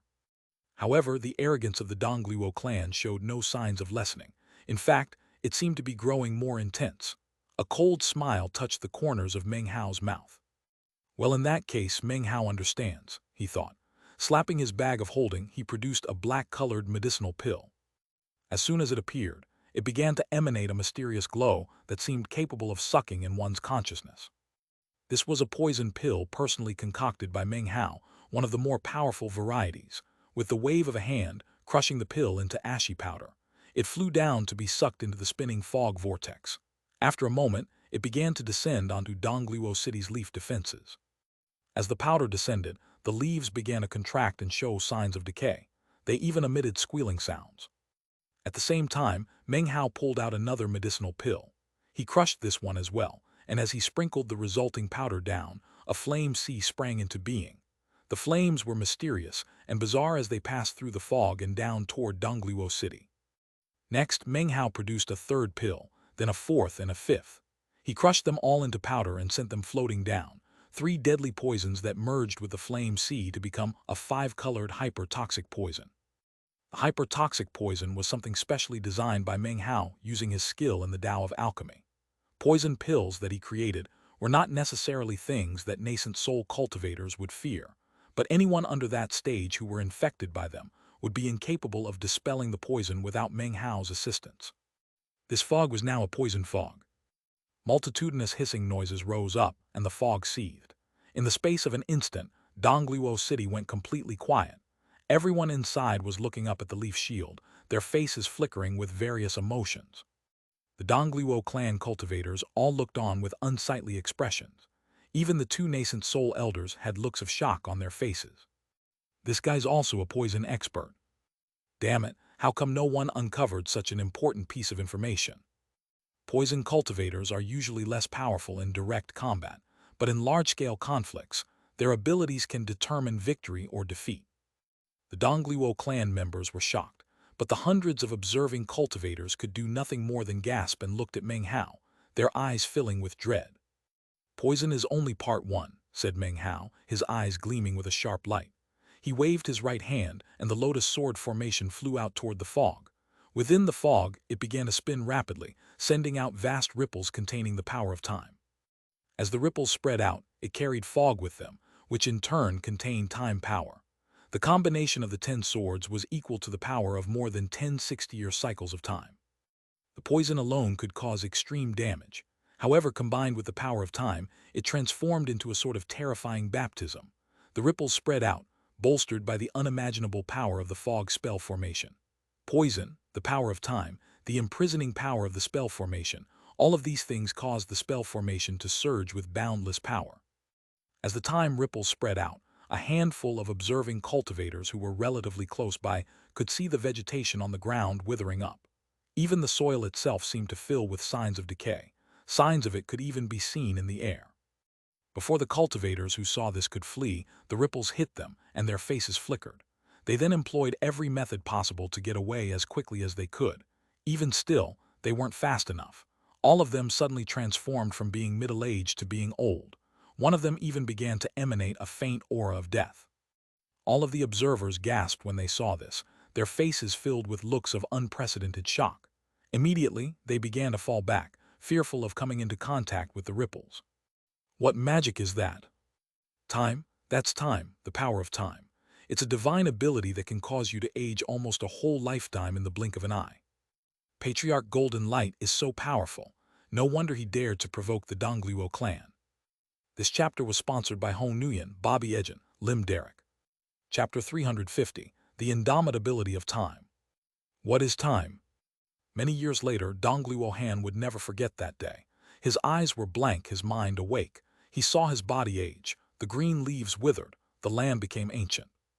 As the lotus sword formation spun, its power emanated out. Meng Hao hovered above, observing the effects of time. It was ultimate flexibility within heaven and earth. It contained paramount indomitability. No person, living thing, or creature could resist time's gentle onslaught. Spell formations, divine abilities, illusory or tangible, all deteriorated under indomitable time. This was a single lotus sword formation of time swords. Only one contained 3 60-year cycles. The others were incomplete. If all contained 3, it would equal 1,800 years of time, enough to shock the heavens and rock the earth. This is time. All surrounding rogue cultivators lost the power to breathe. They stared at the land, now yellow like an old painting slowly fading to dust. Within the fog, the Dongluo clan members who were under Meng Hao's control were coming to their senses. However, even as they did, they wished they hadn't. This was because as they recovered, they found themselves on the verge of becoming ancient. Dongluo Ling looked down at her hands. They were covered with wrinkles. Her body was withered. All she could do was stare out blankly. The green shield of leaves surrounding Dongluo City was in the process of rotting. It started to show signs of breakage, and there were some areas where the shield couldn't even cover the city. Fog started to pour inside, along with the power of time and the hyper-toxic poison. This all gave birth to intense dread within the city. All of the Dongluo clan cultivators felt their hearts and minds trembling. Before they could even take any countermeasures, the fog began to seethe violently. The parrot suddenly shot out from within, flying up into the air and giving out a piercing cry. Beneath it, the fog began to transform into columns of black smoke. The boundless fog, which was nearly 5,000 meters in diameter, congealed into hundreds of bands of black smoke, which shot up to circulate around the parrot. Within them were the more than 1,000 cultivators of the Church of the Golden Light. Their eyes were closed, and they were surrounded by black smoke, as if they were part of the spell formation itself. The trembling onlookers watched as the black smoke congealed rapidly to form into the shape of an enormous black raven. The raven's body emanated a black aura. It let out a piercing cry which seemed capable of causing the living to close their eyes and the dead to open theirs. It echoed out throughout heaven and earth, then slammed down onto Dongluo City like a meteor falling from the heavens. This spectacle was a familiar sight to some of the audience. They had seen something very similar that night some time ago in Dongluo City. 1. This is referring to when Lord Fifth fought the Dongluo clan for the first time in chapter 329. Here it was again. However, the amount of power they could sense was far, far greater than that from before. They watched on in awe as the black raven screamed through the air, directly toward the green leaf shield of Dongluo City. An enormous, deafening boom filled the air. The defense shield had already been weakened. Now it trembled, unable to stand up to the force which assailed it. It suddenly began to collapse. As it exploded, vast quantities of trees within Dongluo City also began to fall apart. The leaves shattered. The shield was completely gone. At the same time, the black raven began to disperse. It transformed into vast quantities of fog, which once again dispersed out to cover Dongluo City. Miserable shrieks filled the air along with explosions. The hyper-toxic poison, along with the power of time, swept through the city. Outside the fog, everything was quiet. No one spoke. The hundreds of observing cultivators watched on blankly, their minds spinning. Everything that was happening was being sealed onto their minds, never to be forgotten. Within Dongluo City, the two nascent soul elders stood pale-faced. The vast fog which surrounded them made it impossible to see their fellow clan members. All they could hear were blood-curdling screams echoing about. They were nascent soul cultivators. Compared to everyone else around them, they were at the pinnacle of power. However, within this spell formation, they weren't even able to move. No matter what divine abilities they utilized, they could not escape, nor break through the fog. Rage sprang into being in their minds, but even their rage was useless against the spell formation. On the first day, they were still able to come up with ideas about how to break out. On the second day, it was the same. In fact, they maintained this optimism until the fifth day. After that, though, they no longer heard any blood-curdling cries from their fellow clan members. Hopelessness filled them, and their expressions filled with complete frenzy. Their features had been assaulted by the power of time for over 5 days. They were nascent soul cultivators, but they were unable to fight the changes that resulted from such an onslaught. On the sixth day, the fog covering Dongluo City suddenly began to lift. It left the city, no longer filling it but surrounding it. Not a scrap of fog was left to be seen inside. What was clearly visible inside of Dongluo City was decay. Trees, leaves, everything looked as if it had been rotting there for hundreds of years.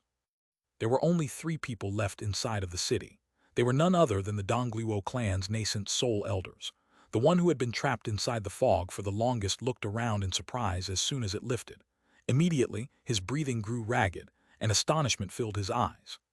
From beginning to end, he had assumed he was still in the basin of the Church of the Golden Light. Only now did he find out where the battle had actually been fought. At the same time, he caught sight of the other 2 nascent soul elders. They all exchanged glances, then looked up silently as Meng Hao strode out from within the fog. The instant they saw him, the 3 of them began to grow blurry, as they prepared to use minor teleportation if necessary. Now that Meng Hao had made an appearance, they were determined to be prepared for anything. Meng Hao looked at the 3 old men, then lifted his right hand. Immediately, hundreds of figures began to emerge from the surrounding fog. They were none other than all the other members of the Dongluo clan, unconscious, dragged out by the fog itself. The appearance of these people caused the three old men to give up any notions of using minor teleportation. With all of their clan members here, they wouldn't take the risk. They stood there silently. "Enough," said Meng Hao. "You know, the fault is yours. If I hadn't fought back, you would have assimilated me. Joining you wouldn't be that bad, I guess, except you lack a bit in the sincerity department. I didn't kill very many of your clan members. They're all here. I'll trade them back to you for this broken-down city of yours." He looked at them, awaiting their answer. The hearts of the three nascent soul cultivators filled with bitterness. They exchanged glances, and then Second Elder gritted his teeth and nodded. "Things being the way they are," he said, "we agree with everything you've said, except—" Before he finished speaking, he locked gazes with Meng Hao. It seemed as if he were engaged in a respectful interchange, but suddenly the bodies of the three elders vanished. Using minor teleportation, they reappeared off to the side, looking as if they were going to make a run for it. Even as Meng Hao looked over at them, First Elder, who hadn't spoken the entire time, suddenly grew blurry. As he did, killing intent filled his eyes. When he reappeared, he was standing behind Meng Hao. His hands shot out hatefully, slamming into Meng Hao. A boom filled the air as the Meng Hao in front of First Elder exploded into pieces. However, what dissipated out was nothing more than vast quantities of qi. Next, Third Elder shot toward the mist. He wasn't fleeing. No, his right hand flickered an incantation. His body began to emit a buzzing sound, and an enormous hand appeared behind him. It shot into the mist where it grabbed someone. The person it grabbed was none other than Meng Hao. "Die!" cried Third Elder. A boom rang out as the man clenched his fist.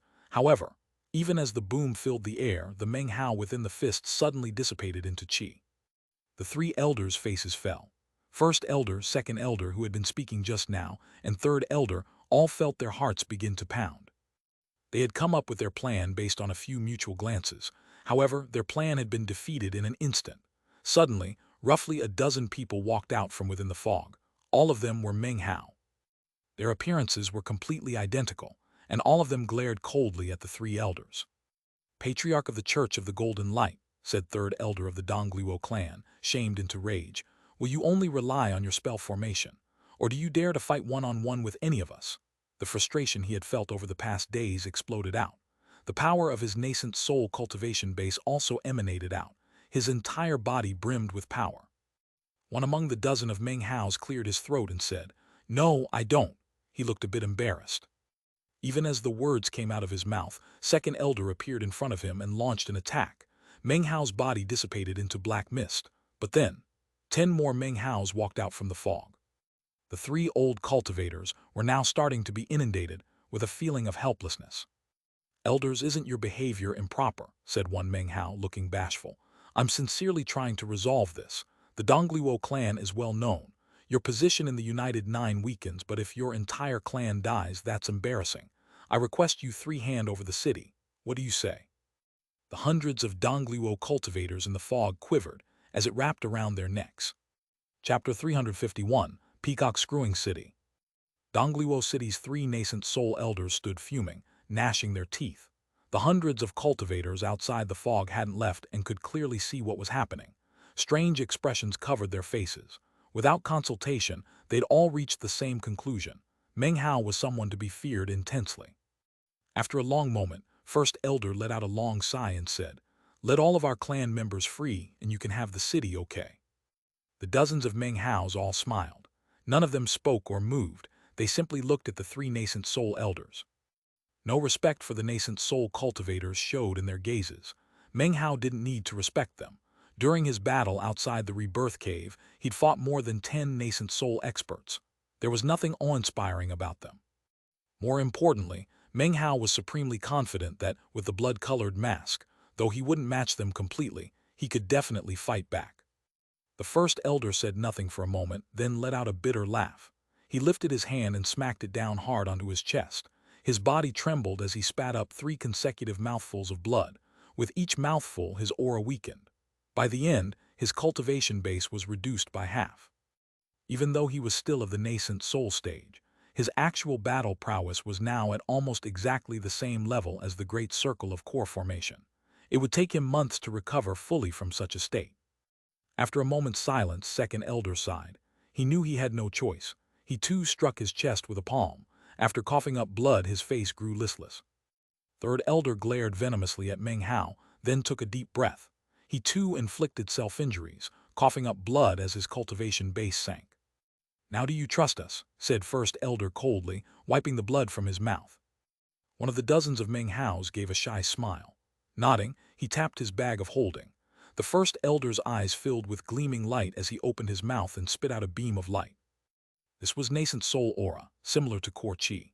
However, in terms of level, it was the heavens and core chi was the earth. This nascent soul aura was red in color and vastly more intense than any naturally occurring red glow in heaven and earth. It wasn't very dense but carried a brilliant luster. It appeared in front of Meng Hao in an instant, then spread to cover everything. The glow disappeared in a blink. As it did, the Meng Hao tapping his bag of holding, along with all the other Meng Haos, were destroyed. But what fell to the ground was not blood and flesh, but fog. The nascent soul cultivators' faces grew even more unsightly. They'd used every method, but the prudence and deviousness of Patriarch Golden Light defeated them. "Of course the one tapping the bag of holding wasn't really me," came a voice from the fog. The fog churned and Meng Hao strode out. "Seniors, I know my clones look transparent to your eyes. That you mistook the clone for the real me is my fault, I guess. Oops." He waved his hand, causing hundreds of streams of medicinal elixir to fly out. They shot toward the bound Dongluo clan members, fusing into their bodies through their foreheads. "This poison is harmless," said Meng Hao with a smile. "It's not fatal, nor will it affect your cultivation base. Let's say it's there as insurance." He stepped to the side, and a path opened in the fog to the outside. The fog unwrapped from the Dongluo clan cultivators, releasing them. The three nascent soul elders stood with angry expressions, glaring at Meng Hao, unable to tell if he was a clone or not. After a long silence, they started walking. When they passed him, Meng Hao continued smiling. Suddenly, they stopped and turned to look at him. "Don't worry, the city is yours," said the first elder, his tone sincere. "The Dongluo clan doesn't want it anymore. The chaos of war grips the land, and the Dongluo clan is now too weak to put up a fight. We will go into hiding. However, if any of our clan members are harmed by your poison, then the three of us will exterminate you, even if we die in the process." Having finished speaking, he flicked his sleeve and walked off. Meng Hao continued smiling. He watched everyone leave, then lifted his right hand. The Li clan patriarch appeared in his palm. At the same moment, a lightning bolt appeared in the blue sky. It shot down, slamming onto the Li clan patriarch's soul. "Curse you, you goddamned." Before the old man could continue, Meng Hao put him back into the blood-colored mask. Meng Hao's movements had been smooth as floating clouds and flowing water. He was quite proficient now. The three nascent soul elders looked back. When they saw the lightning fall and Meng Hao's actions, their faces sank and they sighed inwardly. It was now obvious that the Meng Hao they had just walked past was the real one. The entire Dongluo clan left, hundreds of people, departing what had once been their Dongluo city, leaving it completely empty. No one knew where they went. It was only known that several days later, they issued a proclamation in the Black Lands announcing their secession from the United Nine. The news spread through the Black Lands like storm winds. Furthermore, the name of Patriarch Golden Light rose to complete prominence thanks to their battle. With the Dongluo clan replaced, Dongluo City was renamed Peacock Screwing City. This rocked the Black Lands. Many parties made investigations and inquiries, but in the end it didn't matter. The Church of the Golden Light was now firmly established as a power. Local cultivators rushed to live in Peacock Screwing City. Soon, the Church of the Golden Light was over 1,500 men strong. By now, they were more powerful than the Dongluo clan had been, with the exception of the three nascent soul cultivators. The city itself was fully repaired. The style was different from what Dongluo cities had been, though. The renovated Peacock Screwing City radiated the style of the parrot. It was now bright and colorful. Meng Hao handed everything over to the parrot as he prepared for secluded meditation. All aspects, the city walls, protective spell formation, began to resemble the parrot's gaudy colors. Meng Hao planted burrowing vines here, and they became part of the city's defense system. Anyone who joined the Church of the Golden Light was allowed to live in the city. Of course, it was not a sect, so as more people arrived, the city became less a city and more a temple. Meng Hao channeled a spring from a local river and transformed it into a cistern. After adding medicinal pills, it became a medicinal elixir cistern. This became the root of the entire church. The parrot had defiled the green leaf spell formation. After becoming master of the city, it didn't get rid of it but came up with methods to repair and upgrade it. Now, the spell formation could emit crushing pressure. Also, it was now multicolored. The interior of the city was arranged as before, into 3 levels. There was only one residence on the 3rd level. That was where Meng Hao currently sat cross-legged in meditation. In front of him was the small black jar which he had acquired from Big Head, the legacy item from the League of Hellfire from the 4th mountain. He'd been studying it for several days. He very much wanted to use it with the same seemingly miraculous speed that Big Head had. The idea intrigued him. He rubbed the surface of the jar, and then suddenly, information regarding a divine ability popped into his mind. Bloodburst flash, he said lightly. Use the power of flowing blood to achieve dramatic speed increase. Meng Hao's eyes glittered as he lifted his hand to rub the rock scale on his forehead. No matter how he tried, he had been unable to employ its power a second time. Several days later, just as Meng Hao finished cultivating the bloodburst flash, Big Head solemnly delivered a jade slip to him. He scanned it with spiritual sense, and his eyes began to gleam. Meng Hao had sent Big Head to make some inquiries throughout the Black Lands to find out where frigid snow larvae existed. Such larvae were rare, but not mythical. Thankfully, it didn't take long for Big Head to acquire the necessary information. "Holy Snow City," said Meng Hao, sighing softly as he gazed at the jade slip. A slight smile spread across his face. There was only one place in all of the Black Lands where frigid snow larvae could be found. It was none other than one of the cities of the United Nine, Holy Snow City. The city belonged to the Frigid Snow clan, a clan that was much more powerful than the Dongluo clan. Their spirit-severing patriarchs had ensured their continued existence for many years. In fact, in the past, they had even occupied the most prominent position within the United Nine, with 3 spirit-severing patriarchs. Unfortunately, recent years had seen a decline in their power. They now had only one spirit-severing patriarch. According to rumor, this final patriarch was reaching the end of his life and rarely appeared. He was the Tao reserve of the Frigid Snow clan. Apparently, only direct blood descendants of the clan could acquire a frigid snow larva along with the method to raise it. Most importantly, the moment after coming to life, the frigid snow larva would bond a master. That bond could never be altered. When the master died, the larva would also die. Meng Hao put away the jade slip. The frigid snow larva was related to his ability to transcend tribulation, and he definitely needed one. After some deliberation, he rose to his feet and left his residence. As he looked out at the riotously colorful city, he felt a bit dizzy. The parrot soared excitedly through the air, followed by 3 listless scarlet peacocks. From below drifted chanting about having faith in the Lord Fifth to gain eternal life. The meat jelly was finally able to preach to the thousands of church members. It looked solemnly at a Foundation establishment cultivator, ignoring the trembling despair on his face, enthusiastically describing a sunset from years past. Meng Hao watched for a bit, then sighed. The cultivators in the city were very different now, thanks to the parrot and meat jelly. After a moment's thought, he turned, transforming into a beam of light that shot off into the distance. When the parrot saw him leaving, it suddenly got very excited. "Taking off, eh? Ha ha ha. Lord Fifth will now enact a plan that has been a long time in the making. Come, come, children. Lord Fifth will now teach you a second celestial spell formation. This one is called the Immortal Execution Formation." The parrot slapped its chest with its wing, its voice roaring out with excitement. "This formation can shake the heavens and rock the earth. Employing it isn't dangerous at all and won't hurt you in the least bit. Lord Fifth was definitely not screwed over by my own spell formation 9 times in the past. Therefore, you all have nothing to worry about." This chapter was sponsored by Hein Hodgeberg. Chapter 352, Chaos in the Black Lands. It was dusk in the Black Lands. Meng Hao whistled through the air at high speed, a green shooting star disappearing over the horizon. This was his 7th day of travel after leaving the city. He'd followed the course on the map in the jade slip, flying without rest. It was uncommon to find long-range teleportation portals in the Black Lands. To travel somewhere, you needed to make the journey with your own power. Throughout the 7 days, lightning occasionally fell, accompanied by the Li clan patriarch's miserable shrieks. Meng Hao was unharmed. He now flew over the smoking ruins of what had once been a town of a small power. Amid the smoldering wreckage, he could make out several corpses. This was the 5th such scene in the past 7 days.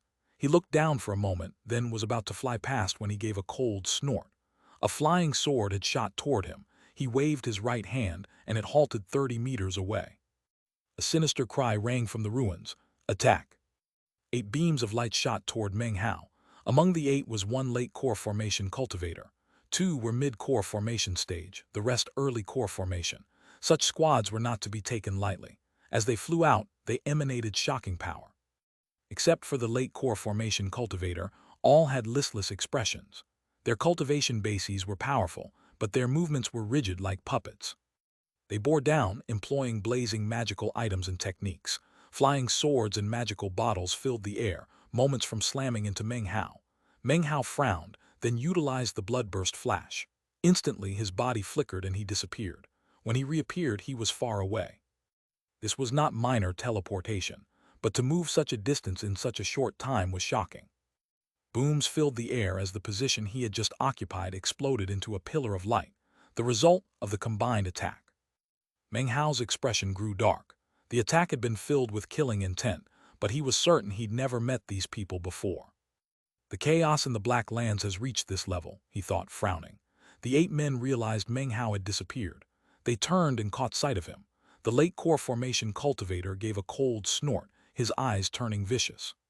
Trifling early core formation cultivator, you have some nice magical techniques, but now that you've run into me, you'll become my puppet. The more puppets I have, the safer I'll be. He lifted his right hand, and the 7 other cultivators charged toward Meng Hao, their faces wooden. Meng Hao blinked several times, focusing his cultivation-based power into his right eye. Instantly, his view changed. Using celestial vision, he saw vast gossamer threads attached to the 7 cultivators. The threads stretched back into the late core formation cultivator's fist. These people really were all puppets. As they sped toward him, Meng Hao lifted his hand and sliced his fingertip. Blood flowed out. With grim face, he pointed forward, and everything turned the color of blood. A rumbling filled the air as blood chi transformed into an attack shot toward the 7 cultivators. The blood chi shook the air with power like a dragon. The 7 cultivators coughed up blood, their bodies tottering backward. The late core formation cultivator's face flickered. Meng Hao shot forward using the bloodburst flash. In a blink, he was directly in front of him. Without hesitation, he lifted his blood-soaked finger and pressed it onto the man's forehead. Blood chi poured into his body, causing him to tremble. Veins bulged out and red lines appeared in his eyes. He twitched, then exploded. Meng Hao flicked his sleeve, preventing the blood and gore from touching him. He'd slaughtered the late core formation cultivator smoothly. After his death, the other 7 trembled. Blood oozed from their eyes, nose, and mouth as they slowly died. Brow furrowed, Meng Hao collected their bags of holding. The battle had been strange. Everyone in the Black Lands lives in fear. The weak wish to be strong and kill without compunction. Slaughtering opponents leads to increased strength. He turned, disappearing as he continued toward Holy Snow City. I hope nothing has happened to the Frigid Snow clan. They're the only ones who can raise frigid snow larvae. Now Meng Hao truly understood the chaos in the Black Lands. He continued forward at top speed. Several days later, traveling through mountains, a boom echoed out. Meng Hao's eyes glowed with killing intent as a dozen cultivators closed in. He continued, and heads flew. After an incense stick's time, Meng Hao left, death in his wake. The attack stemmed from days before when Meng Hao had consumed a medicinal pill to bolster his cultivation base. The scene was witnessed, causing greed to explode among locals. Now they were all dead. Time passed slowly. Half a month later, Meng Hao still traveled alone. He'd faced many dangerous situations, but his grisly tactics left anyone attacking him dead. He used a magical technique to make their severed heads float behind him as he traveled, a road of death and heads. In the end, the floating severed heads grew numerous, dozens of them, most dried and withered, though some still dripped with blood. This sight shocked the hearts of many local scoundrels and enabled Meng Hao to travel a bit more safely. Fewer and fewer people were willing to provoke him. Any cultivator with brains who saw the macabre floating heads would immediately dispel any notions they had of messing with Meng Hao. A few more days passed. More than a month had gone by since Meng Hao left the former Dongluo city. He'd nearly crossed the Black Lands and witnessed the anarchy that reigned. There was no order. The Black Lands Palace and United Nine engaged in countless battles, leaving the land swathed in flames. The pandemonium was a more explicit version of the law of the jungle. There was no need to conceal actions or have misgivings. Only the strong survived. The weak were there to serve them. Within a month of the Nine Cities, only 4 remained. The other clans were exterminated, seized by the Black Lands Palace, or forced into hiding. The United Nine couldn't stand against the combined Western Desert and Black Lands Palace. Only the day before had Meng Hao heard that Holy Snow City was besieged, causing his heart to sink. "I'd hope for no obstructions," he said, shaking his head. He shot forward as fast as possible. At his current rate, he'd reach Holy Snow City in about 2 days. He shot across the land under the evening sky. The ground below was no longer pitch black but somewhat pale. It was not white soil but snow. The air temperature was so low that Meng Hao could see his own breath. The wind was bone-piercingly cold, and it had begun to snow. It had been a long time since he'd seen snowfall. To his best recollection, the last time was that snowy night in the state of Zhao when he'd shared the horse cart with the scholar. 1. Meng Hao shared the horse cart with the scholar way back in Chapter 58. Snowflakes floated down, and Meng Hao's eyes glittered seeing the snow pile up. Below was a forest with no leaves on its trees, only withered branches piled with snow. Meng Hao looked into the distance, and his expression flickered. He dropped to the ground and ceased flying. His green robe whipped in the wind as he walked through the forest. Deeper within the forest were 2 cultivators, blood-spattered and pale, standing protectively in front of a young woman in her late teens. She wore a white gown and was spectacularly beautiful, yet seemed in a miserable situation. Her face was pale, filled with misery. In her right hand she held a crystal-like larva, spinning silk that transformed into bright light surrounding the 3. Unfortunately, the larva appeared listless, on the verge of death. The group was surrounded by a pack of 100 wolves, all emanating black auras with bright red eyes. Behind them was a Western Desert cultivator, his body covered with totem tattoos, staring greedily at the white-robed young woman. The 2 cultivators protecting her were a man and a woman. The man cried out gruffly, "You despicable Western Desert cultivator, don't you fear our frigid snow clan's spirit-severing patriarch?" "There's no need to discuss whether your spirit-severing patriarch is alive," replied the Western Desert cultivator hoarsely. "If he's alive, he'll be paying attention to Holy Snow City's battle. Right now, you're just a regular frigid snow clan member. Your life or death means nothing to him." The man waved his right arm, and the 100 wolves pounced, slamming into the shield woven by the larva. Booms rang out, the Western Desert cultivator's eyes brimming with avarice. "Your frigid snow clan switched out the character blood in your name with snow. Did you think that would make the Western Desert forget about you?" he laughed, staring at the girl. In Chinese, the character for snow and blood are pronounced the same. Well, the character for blood has pronunciation variations, and one of them is exactly the same as snow. The Western Desert cultivator gave the young woman a vicious, greedy smile. When neodemons began being raised in the Western Desert, the Frigid Blood clan brought forth generation after generation of grand dragoneers. When I was small, I heard all the legends about your clan. Grand dragoneers wield power far greater than that of totems. They are the true pinnacle of the Western Desert. As for me, I'm a mere rank 3 dragoneer, but if I can seize the legacy of the Frigid Blood clan, then I'll have a chance to become a grand dragoneer. Hang Sushan, what do you think of the neodemons I've raised?" The Western Desert cultivator laughed heartily as the black wolves in the area all lifted their heads up and howled. They seemed to bristle with ferocity. The shield surrounding the white-robed young woman was breaking apart. Her face was pale, blood oozing from her mouth. Despair filled her eyes, but also determination. Turning to the 2 cultivators protecting her, she said, "Don't worry about me, leave while you can." The 2 cultivators looked nervous. They were about to say something when the young woman glared, indicating that they shouldn't speak. At this moment the howling black wolves suddenly expanded and charged forward. They slammed into the shield, now more than half destroyed. One more attack would shatter it. The wolves were about to attack again, the Western Desert cultivator's eyes glowing brightly. At that moment, footsteps crunching on snow echoed from the forest. The sound was distinct. Mortals didn't live here, so when the footsteps sounded, the white-robed young woman and her companions looked toward the sound. The Western Desert cultivator also looked over, frowning. They saw a young man in a long robe, black hair flowing past his shoulders. His features were refined, his air cultured. This was Meng Hao, walking out slowly, every bit a scholar. His bearing suggested he was simply enjoying a midnight stroll in his backyard, admiring the beautiful layers of snow on his flower garden. He strolled out carrying a scroll, which added to his scholarly aura. The Western Desert cultivator's eyes narrowed, as if doubting Meng Hao's aura. He waved his right hand, and 8 black wolves leaped toward Meng Hao, howling, their crimson eyes glowing. The white-robed young woman was upset, but all her energy was focused on controlling the frigid snow larva. She could only watch silently. "Excellent fur," said Meng Hao lightly. "If the parrot were here, he'd probably like them." These wolves weren't illusory but flesh and blood. But something was different. Totemic power existed inside them. This was Meng Hao's first time seeing such beasts. Over 100 emanated power similar to the late Foundation establishment stage.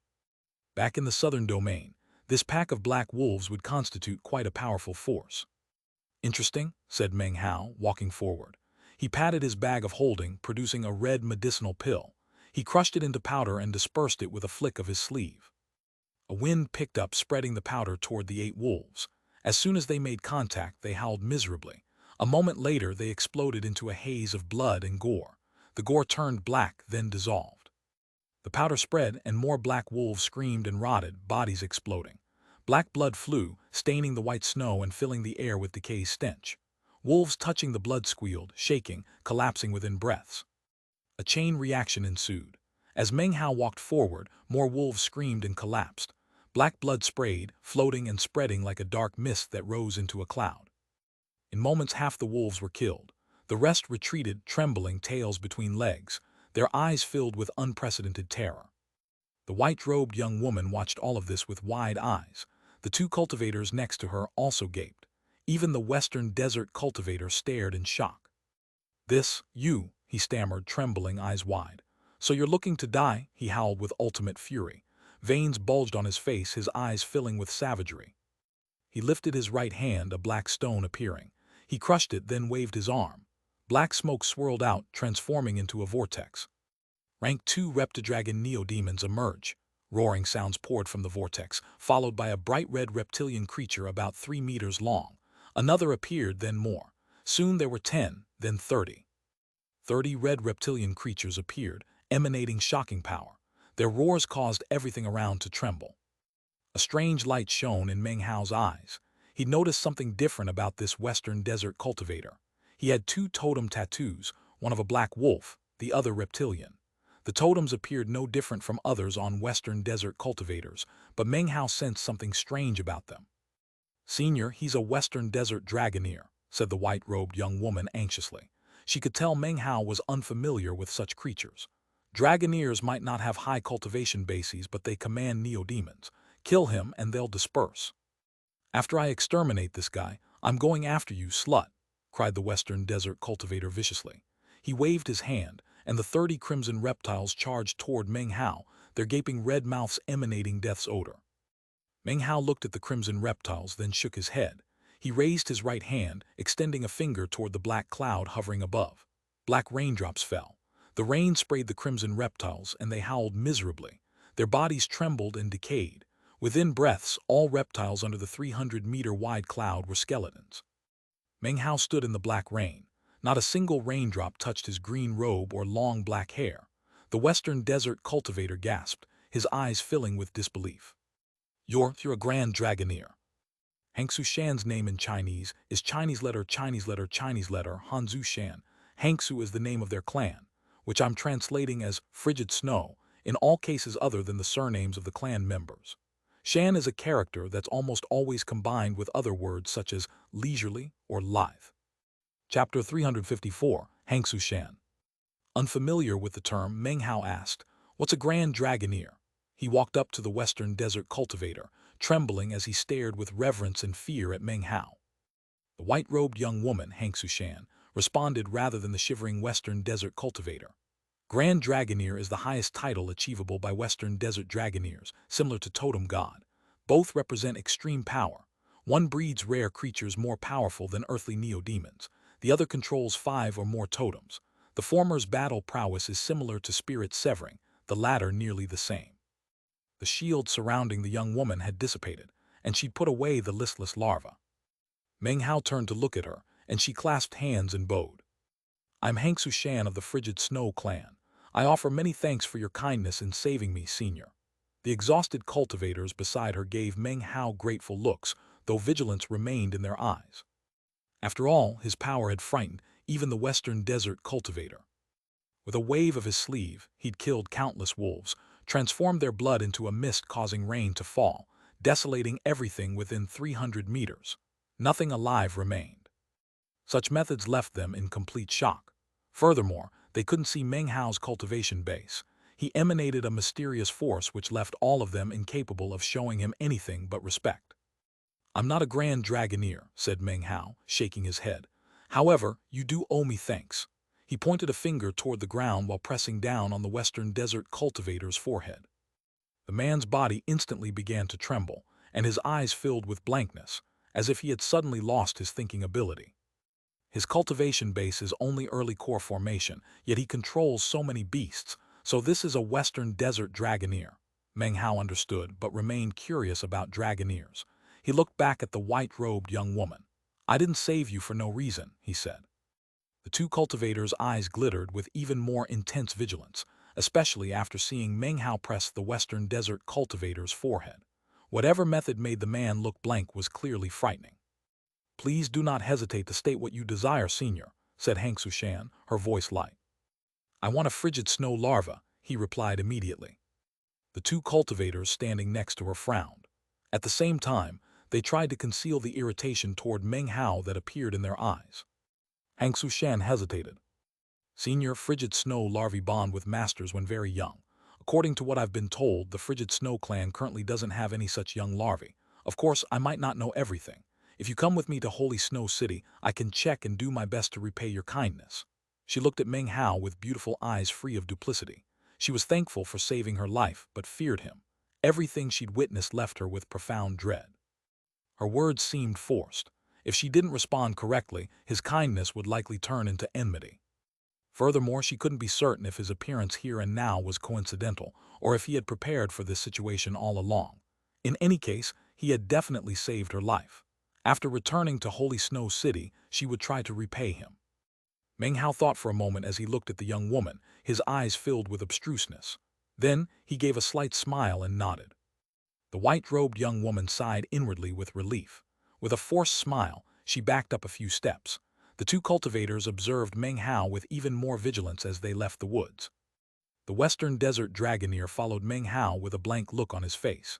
He seemed to have lost control of himself, which, of course, filled Xianxia and the others with even more shock. Holy Snow City was in the northern Black Lands. Though some distance from the Western Desert, it wasn't far. The land was blanketed with ice and snow year-round, everything white. It was quite far from the former Dongluo city where Meng Hao had been. Though both were united 9 members, they had few dealings. Both clans' positions had been waning. Despite its recent decline, the once-leading Frigid Snow clan maintained its pride and dignity. Rumors of their spirit-severing patriarch persisted. He remained in secluded meditation. He hadn't appeared for several hundred years, but no one was sure if he was alive or dead. Even the possibility of him being alive ensured Holy Snow City wouldn't suffer disaster. Though Holy Snow City lacked its former glory, it still shone with splendor. Right now, somberness filled Holy Snow City. A pressure weighed down, as if dark clouds filled the sky. The crystalline city walls were covered with Holy Snow City cultivators staring out vigilantly. The region outside trembled. The sky filled with pitch-black, winged flood dragons twisting about, their crimson eyes glowing viciously. Their fierce howls caused the observing cultivators' hearts to tremble. The winged flood dragons seemed innumerable, but only 50 circled Holy Snow City. On the ground were 70 or 80 gigantic blue lions, each about 20 meters long. Their footsteps turned the ground to blue ice. Behind the beasts were approximately 1,000 cultivators staring at Holy Snow City. They wore black clothing and masks. Most had foundation establishment bases and white masks. Only about 30 wore azure masks. In the lead position was an old man with flowing white hair and a silver mask. Based on the aura of his cultivation base, he was at the nascent soul stage. Further off was a snow-covered mountain where several hundred tall men stood, their faces expressionless. Totem tattoos covered their bodies to varying degrees. Their auras differed from the other cultivators, wilder and more bizarre. These were Western Desert cultivators. A vast windswept, snowy field separated the Holy Snow City and Black Land's palace armies. Even further back were tens of thousands of Black Land's palace disciples, spread out to form a huge barrier around Holy Snow City, completely encircling it. A great battle seemed imminent. At that moment, Meng Hao and the others appeared in the distance, seeing the scene spread before them. Meng Hao's expression remained unchanged, but Hang Sushan and her companions' faces fell. They'd been traveling over a day, and Meng Hao had never asked why she left Holy Snow City. Hang Sushan hadn't offered details.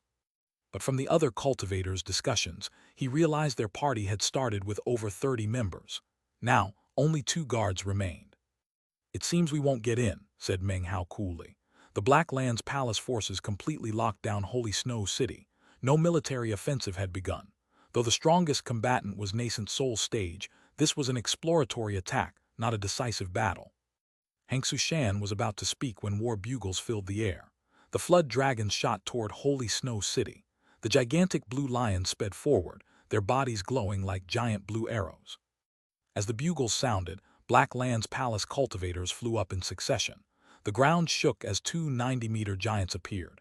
They strode forward with thunderous rumbling. Each carried a nearly 300-meter greatsword. The swords seemed ancient, their power astonishing. But as the bugles sounded, a black sea appeared. Tens of thousands of black wolves spreading across the land, charging toward Holy Snow City. The shield surrounding Holy Snow City sparkled as nearly 1,000 cultivators flew up from the city. They employed magical techniques and items, their power slicing through the shield at approaching beasts and cultivators. A massive white light beam shot from the city. 5 blinding lights like planets appeared above, rotating. With each rotation, they emanated a curving white light sweeping past the walls. Booming sounds shook heaven and earth. Meng Hao had never witnessed such a battle between cultivators. As battle began, Meng Hao noticed a group of several dozen fly out from the city toward the glittering shield. As they passed through, 5 flying planets appeared above. They rotated, emanating a curving white light that shot through shrieking beasts, ripping them apart. The flood dragons dodged away, unable to approach. More than 10 squads charged from the city to engage Black Land's palace forces. Explosions and miserable shrieks filled the air as fighting continued. Meng Hao had witnessed large-scale cultivator combat before, but never like this. His heart pounded, but he quickly calmed himself. What drew his attention most were the 2 massive giants striding across the battlefield. Their movements were slow, but each step shook the ground. Their swords emanated shocking auras. Suddenly, a squad of cultivators changed direction toward Meng Hao's group. When he saw happiness glitter in Hang Sushan's eyes, he knew they were coming to take her back to the city. This chapter was sponsored by Mitzi. Chapter 355, Flying Rain Dragon Up Above. The approaching cultivators seemed to be preparing to attack. Meng Hao blinked. "Looks like no one will believe I saved her." In the lead was a handsome young man looking extremely nervous. His cultivation base was late core formation. Following him were a dozen or so other cultivators, the weakest of whom was at the early core formation stage. 3 were of the same level as the young man, the late core formation stage. At the front of their group were 5 rotating planets. The spell formation shone brightly and caused them to speed forward like the wind as they attacked. Suddenly, Hang Sushan shot forward at incredible speed, causing Meng Hao's eyes to flicker. Clearly, she'd concealed her true speed. A cloud of ice and snow appeared beneath her feet as she flew forward. The other 2 cultivators also shot forward, using magical techniques and treasures to increase speed. They were clearly worried Meng Hao would attack or hold them back. Their techniques and items were wasted. Meng Hao only watched, a faint, enigmatic smile on his face. He didn't step forward, just let them speed away. The 2 cultivators stared in shock but had no time to think much about it. Vigilant, they escorted Hang Sushan as she flew toward the battlefield, ready to defend her with their lives. As she flew, a silvery glow flew from her. Wherever the silver light went, surrounding beasts stopped and trembled. This let them quickly charge forward. When Hang Sushan and her guards were several hundred meters away, he saw them meet the other young cultivators' group. Both seemed excited, but knew this wasn't the time for discussion. The young man's cultivators fanned out to protect her, heading back toward the city. At that point, Hang Sushan breathed a sigh of relief. She glanced back at Meng Hao in the distance, cunning complacence gleaming in her eyes. But as the group set out, flood dragons, Black Land's cultivators, and black wolves charged toward them. Off in the distance, 8 western desert cultivators approached. The battlefield was chaotic, but Meng Hao saw all this clearly. "Don't think I'll forget I saved your life," murmured Meng Hao. Even he could see this wasn't a decisive battle. Both sides had misgivings and were holding back. The most powerful combatant was the nascent soul cultivator from the Black Lands Palace, who hadn't attacked. The person escorting Xianxia was late core formation. Holy Snow City hadn't deployed nascent soul cultivators. They're holding back, thought Meng Hao, scanning the battlefield. Neither side wants to reveal their true strength. This is just a probe. I don't see much that could cause problems for me. He strode forward, the confused Western Desert cultivator following. Suddenly, a flash of light appeared within Holy Snow City. A gray-haired old woman shot past the walls. The silver-masked nascent soul cultivator from the Black Lands Palace strode forward to meet her, eyes gleaming. Neither spoke. They immediately attacked with divine abilities. A boom echoed and the sky grew dim. The slaughtering intensified. More Holy Snow City cultivators poured out to join the fighting. Xianxia was getting nervous. Despite being surrounded by Holy Snow City guards, she was far from the city. The surrounding wolves, lions, flood dragons, and Black Lands Palace and Western Desert cultivators made movement difficult. 3 of their dozen Holy Snow City cultivators had already died. The 5 planets device rotated rapidly, but even the bright white beams couldn't completely extract them from danger. More importantly, one enormous giant was approaching with its sword. Over a dozen flood dragons were charging toward the 5 planets, clearly intent on destroying it. If the 5 planets device was destroyed, they'd be in even more danger. A roaring sound filled the air as the flood dragons howled. Their bodies glowed as they shot toward the 5 planets. It began breaking apart with booms, completely collapsing moments later. When it broke apart, 4 more cultivators died. Xianxia's face went pale hearing their agonized screams. She watched one cultivator self-detonate before being killed, the explosion slamming into enemies and buying them more time. The late core formation young man anxiously grabbed Xianxia, his eyes bloodshot as he dragged her toward the city, worried the beasts and cultivators might self-detonate. Xianxia's previous complacency toward Meng Hao was gone, replaced by grief. She bit her lip as she followed the young man. At that time, Meng Hao entered the battlefield. Nearby black wolves charged, radiating savagery. His right hand grabbed one by the neck. He forced a medicinal pill into its mouth, causing it to shake. Its fur fell off and its body swelled. Within breaths, as other wolves closed in, Meng Hao let go. The hairless wolf let out a miserable shriek and exploded into black mist spreading in all directions. Incoming wolves touched it, their bodies withering as they shrieked, transforming into mist. Soon, thick mist surrounded Meng Hao. He proceeded forward calmly. The scene would cause any observer's eyes to fill with astonishment. As he walked, the mist roiled out, killing any beast that touched it. Soon he was surrounded by mist for dozens of meters. Many battlefield observers were looking in his direction. Xianxia also saw. A huge blue lion over 20 meters long pounced toward Meng Hao. Before it could get close, his right hand stretched out, clamping onto its neck. Once again, he forced a medicinal pill into its mouth with his left hand. Everyone watched in astonishment as the lion's fur fell off. It exploded into blue mist. The blue mist spread in the cold air, rapidly fusing with the black mist. Now Meng Hao didn't need to personally attack the blue lions. As soon as they touched the mist, blood-curdling howls echoed. Gasps could be heard from the nearby Black Lands Palace cultivators. Who is that? That's poison. That guy's a poison expert. That's no ordinary poison. Look what it does to the Western Desert neodemons. This poison, The Black Lands Palace cultivators backed up, the faces beneath their masks filled with shock.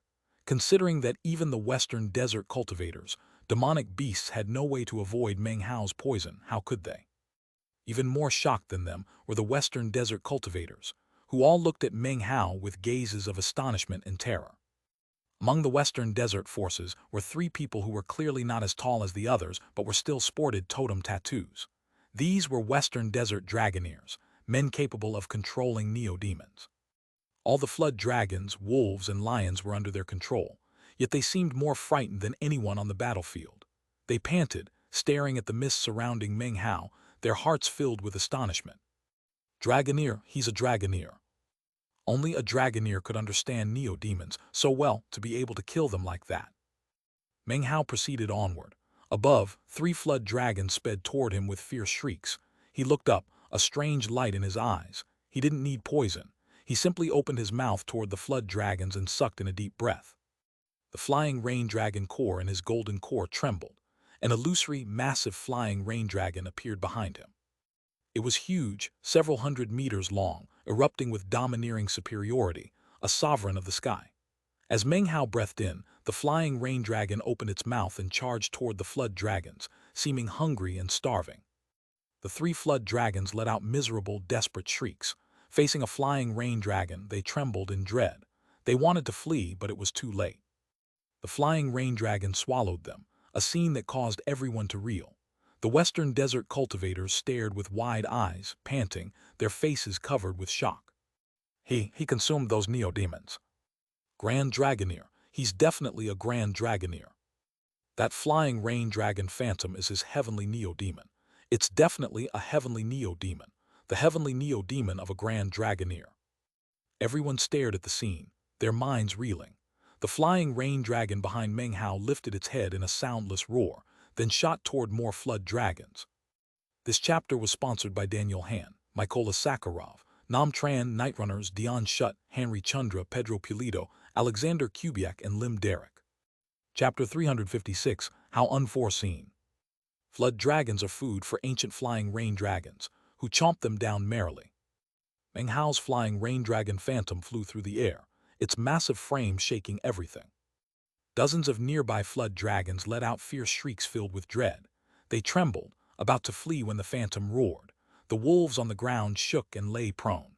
The enormous blue lions lowered their trembling heads with subservient grunts.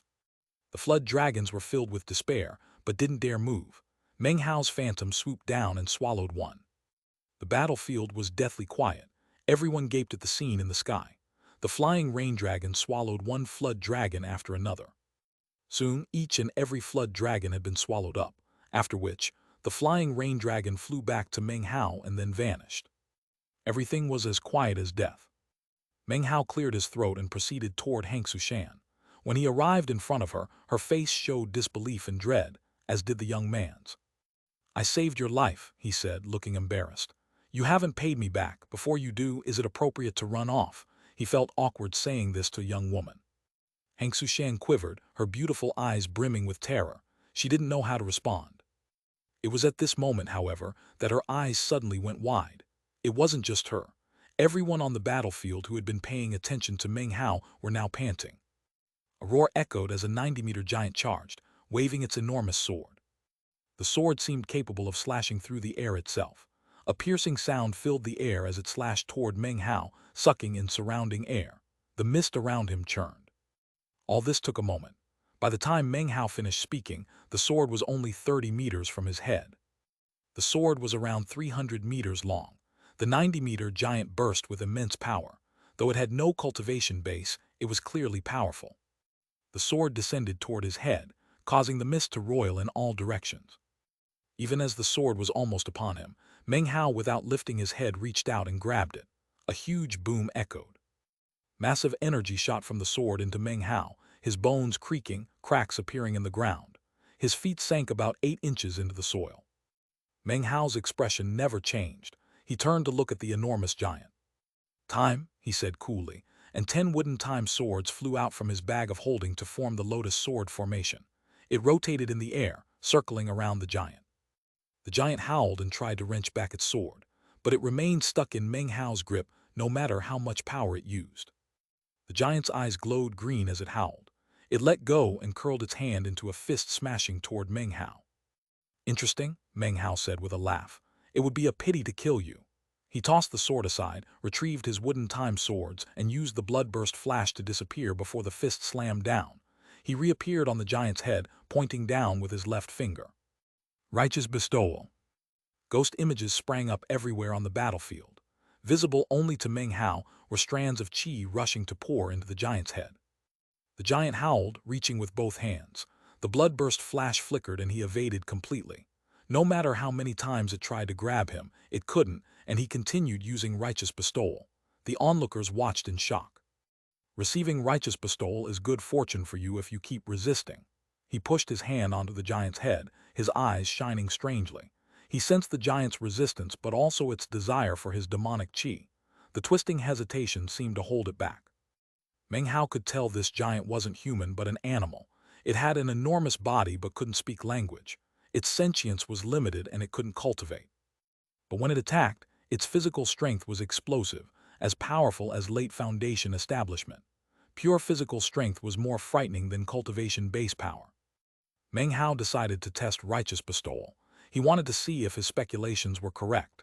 As a demon sealer, he should be able to use it on any creature, give approval, and help it become demonic. As he spoke, the giant began to shake. The green light in its eyes disappeared, as if it could suddenly think. Its expression changed from ferocity to obedience. It permitted demonic chi to pour into its body. The Black Land's cultivators didn't understand what was happening, but found it shocking, though less incredible than the flying rain dragon moment. To the Western Desert cultivators, though, what was happening caused their minds to reel uncontrollably. This was especially true of the three Dragoneers. Their faces filled with unprecedented disbelief, their minds completely overthrown. Their brains reeled to blankness. A wild giant yielded. Impossible. Wild giants never yield. Even Grand Dragoneers can't do that. Our Heavenly Wilds tribe can only use them because of a special arrangement with the Wild Giant faction. No one else in the Western Desert can get a wild giant to yield. It has nothing to do with cultivation base. It's a wild giant rule, their honor and blood won't permit it. So, what's happening? The Western Desert Dragoneers watched Meng Hao standing on the giant's head. He paid no attention to the chaos his presence caused or how people looked at him. He didn't notice the mist he'd created rising into a poison rain. Instead, he looked down at pale-faced Xianxia. "I've saved you twice now," he said with a smile. "You need to repay me. Come up here, I'll take you home." The giant suddenly reached down, placing its hand flat in front of her. Everyone watched as she stood gaping up at Meng Hao. Not sure why, she suddenly stepped onto the giant's palm. It lifted her and placed her on its head next to Meng Hao. The giant howled and strode forward toward Holy Snow City. Above, the two nascent soul cultivators locked in battle stared at the strange scene below. Meng Hao noticed their attention. The giant charged forward, kicking up a fierce wind and shaking the ground. Soon it neared the shield. The cultivators inside had seen everything and were at a loss, not sure whether to open it or keep it closed. At that moment, war bugles sounded. The Black Land's palace and Western Desert cultivators began pulling back, along with all surrounding forces, neo-demons and beasts. After an incense sticks time, no enemy forces were visible. This probing battle was intended to give both sides a taste of the other's prowess. Fighting was limited to below nascent soul, but Meng Hao's appearance threw everything into chaos, damaging Black Land's palace morale. They retreated without hesitation. A great clamor of joy rose in Holy Snow City when the Black Land's palace retreated, though many understood the battle had just begun. The old nascent soul woman flew down to hover in front of Meng Hao. Silence reigned around them.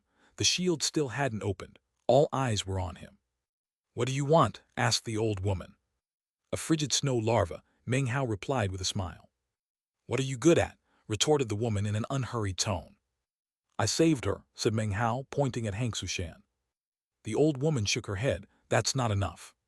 "I saved her twice," said Meng Hao seriously. "Still not enough." The old woman looked at him calmly. Meng Hao hesitated. "I might need to save her again a third time," he said. "Even if you married her, it still wouldn't be enough," said the old woman. "It takes a year to raise a frigid snow larva to the larva stage. We only have 2 pupae left." Meng Hao thought for a moment. "I'm good with poison," he said. The old woman gave him a deep look. "If you concoct poisons for the frigid snow clan for a year, I'll see you get a frigid snow larva. But if I find out you have other motivations, you'll never leave the city alive." She gestured, causing Xianxia to fly to her. Together, they flew toward the shield. Before passing through, Xianxia looked back at Meng Hao. "Granny gave you her word," she said. "If you have evil designs, heavenly lightning will exterminate your soul. Watch yourself." Meng Hao smiled, about to speak when his face flickered. Without pause, his hand lifted, revealing the Li clan patriarch's soul. A peal of thunder rang out, a bolt slamming into it. A miserable cry followed by vigorous cursing. Meng Hao quickly put the soul away. He looked around to see everyone staring in shock, even the old woman. That was weird," he said with a slight cough, looking embarrassed. "How unforeseen." To see Deathblade's humorous sketch of the wild giant and its sword, check out this post on the Wuxia World forums. Chapter 357, Proud Sir Zhou. Holy Snow City was much larger than Dongluo City, divided into inner and outer sections. The inner city belonged to the Frigid Snow clan, the outer city to other cultivators. The cold climate led to frequent snowstorms, creating white snowy scenery unseen in the southern reaches. In the eastern outer section was a row of mansions, each containing a spirit spring. Though their spiritual energy wasn't vast, in the Black Lands they were luxurious. Each residence was self-contained and protected, with spells preventing unwanted entry. More importantly, the protective spells linked to Holy Snow City's primary defensive formation, making them incredibly powerful. The people who occupied these mansions were guests of utmost importance. Of course, this was also where Meng Hao's living quarters were arranged. His mansion and courtyard were moderate-sized. The wild giant sat like a small mountain, snoring gently. It would occasionally wake, grab meat from the pile and swallow it. If it woke finding no meat, it opened its eyes wide and roared. "Meat, meat," it would say. Whenever that happened, Meng Hao grudgingly ran out to find some. It didn't take long for him to wonder which one was the master. In the courtyard was also a middle-aged man wearing constant bitterness, as if a bitter melon stuck to his mouth. After feeding the wild giant twice, Meng Hao passed the task to him. He was the Western Desert Dragoneer Meng Hao had captured. Meng Hao had unsealed him but forced him to consume a poison pill, leaving him nothing but sighing and accepting fate. Another requirement took time for Hank Sushan to comply with. Eventually, she provided lotus seeds that Meng Hao catalyzed. Now the courtyard teemed with snow lotuses. Snow lotuses filled the courtyard with beauty. Meng Hao often stared at them all day. By observing their shape, he sensed their essence, gaining enlightenment that improved his lotus sword formation. Such a life seemed strange to the Western Desert Dragoneer. Eventually, Meng Hao asked his name and information. Gula helped him understand neo-demons. Then the middle-aged man's heart grew cold with despair. Meng Hao enjoyed studying blood, bones, flesh, and totems. Each time was a nightmare for Gula. Meng Hao currently sat cross-legged in front of a lotus. As he studied it, information about Western Desert Dragoneers spun in his mind. Dragoneers are split into 9 ranks, with rank 9 being referred to as Grand Dragoneers. Neo-demons are also split into ranks, and they are simply bizarre creatures that lived within the Western Desert, which eventually came to be called Neo-demons. After the ranks of 1-9 for Neo-demons is rank 10. Those are referred to as earthly Neo-demons. Rank 11 are heavenly Neo-demons and rank 12 are totems. A strange light shone in Meng Hao's eyes. Now that he had learned more about Neo-demons, his understanding of the totems of the Western Desert was more complete. He was no longer completely ignorant. According to Western Desert legends, totems originated from rank 12 Neo-demons, also called heavenly Neo-demons. Only such high-rank Neo-demons could become totems.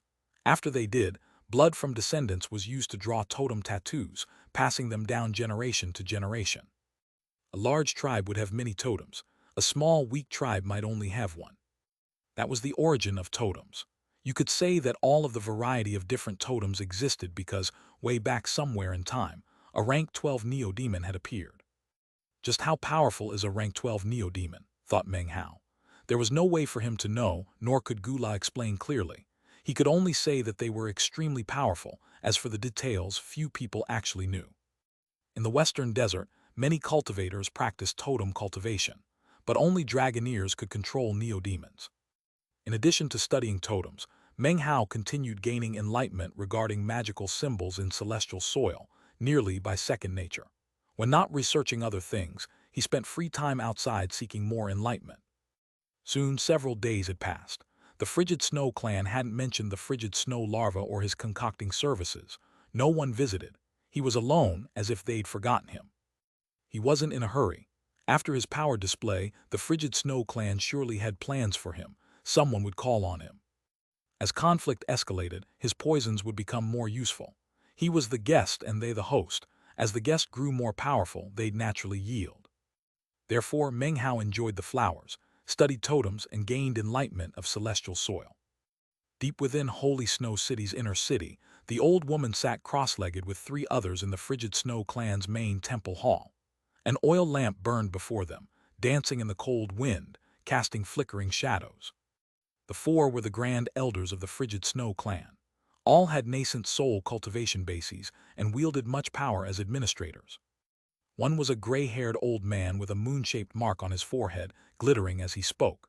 I still disagree with Third Elder's suggestion. Frigid snow larvae are serious matters. Currently, only 2 will reach the larva stage. How could we give one to an outsider? These four had already been discussing the matter of Meng Hao for quite some time. I agree with second elder, said a middle-aged man coldly with grim expression. We don't know where that poison expert is from. His cultivation base is merely core formation, yet he boastingly demands a frigid snow larva. He sees holy snow city teetering and figures he can extort from us. We should kill him as a warning. We've discussed this for a while, said the old woman. His arrival at this time is suspicious. But in the battle days ago he displayed powers that drew my attention. Can we shut the door on such an ally? If we do, who else would help? Fourth elder, you say we don't know where he's from. But isn't everyone in the Black Lands a rogue cultivator? How could he prove where he came from? Furthermore, I gave my word and won't go back on it. If his poisons aren't effective, it won't matter. If they help assure victory, the frigid snow larva will be his. Her voice was calm but powerful. The hall fell silent. First elder, the only one who hadn't spoken, had white hair and ancient features. Short and stooped, he finally opened his eyes. They shone with bright glow, causing the hall to brighten instantly, suppressing the oil lamp's light. As he spoke, all three other elders, even the old woman, bowed their heads. Very well, he said. Before deciding, let's wait until Sir Joe identifies the poison in that blood. 4 hours later, footsteps sounded in the hall. An old man approached wearing a long black robe, his face filled with pride. Two young women followed him cautiously, their eyes glowing with fervent respect. As he entered, second, third, and fourth elders rose with smiles. Sir Joe, they greeted.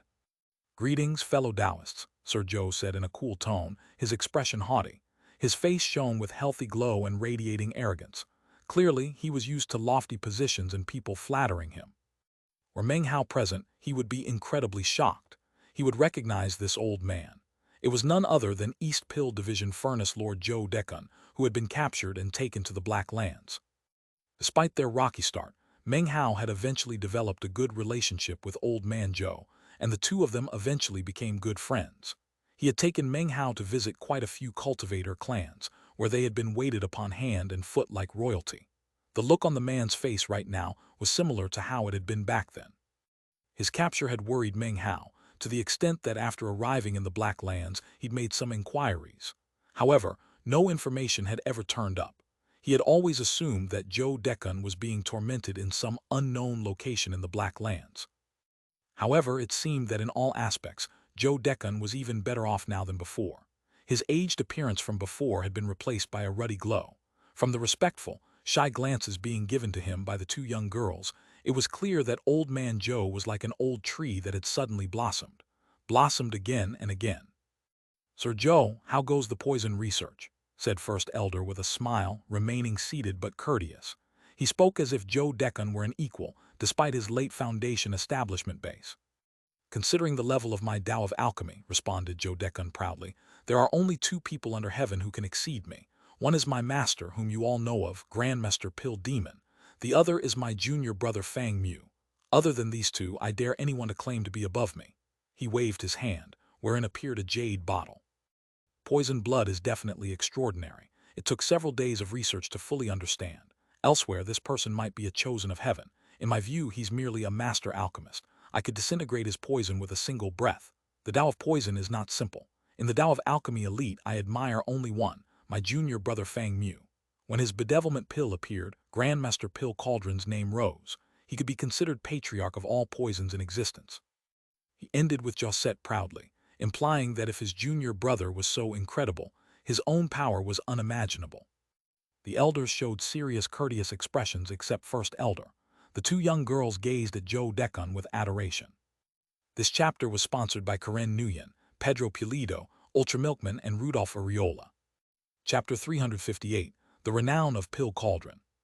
I'm fascinated by Grandmaster Pill Cauldron's illustrious Tao of Alchemy, said the old man with the moon-shaped seal. Unfortunately, I've never been able to travel to the southern domain to pay respects. His expression was sincere. He'd heard of Grandmaster Pill Cauldron but not the Rebirth Cave events. Fourth Elder smiled politely.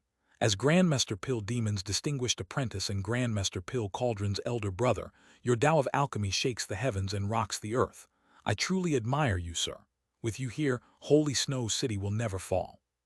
Joe Dekun laughed, feeling emotional. Back in the southern domain, he could never have been so openly arrogant. But this backwater black land's predicated existence on respect, modesty was out of the question. He'd learned this the hard way. Now he nodded proudly, indicating the praise was absolutely correct. He sighed, thinking back to the despair after being taken to the Black Lands, the bitterness of never returning to his sect.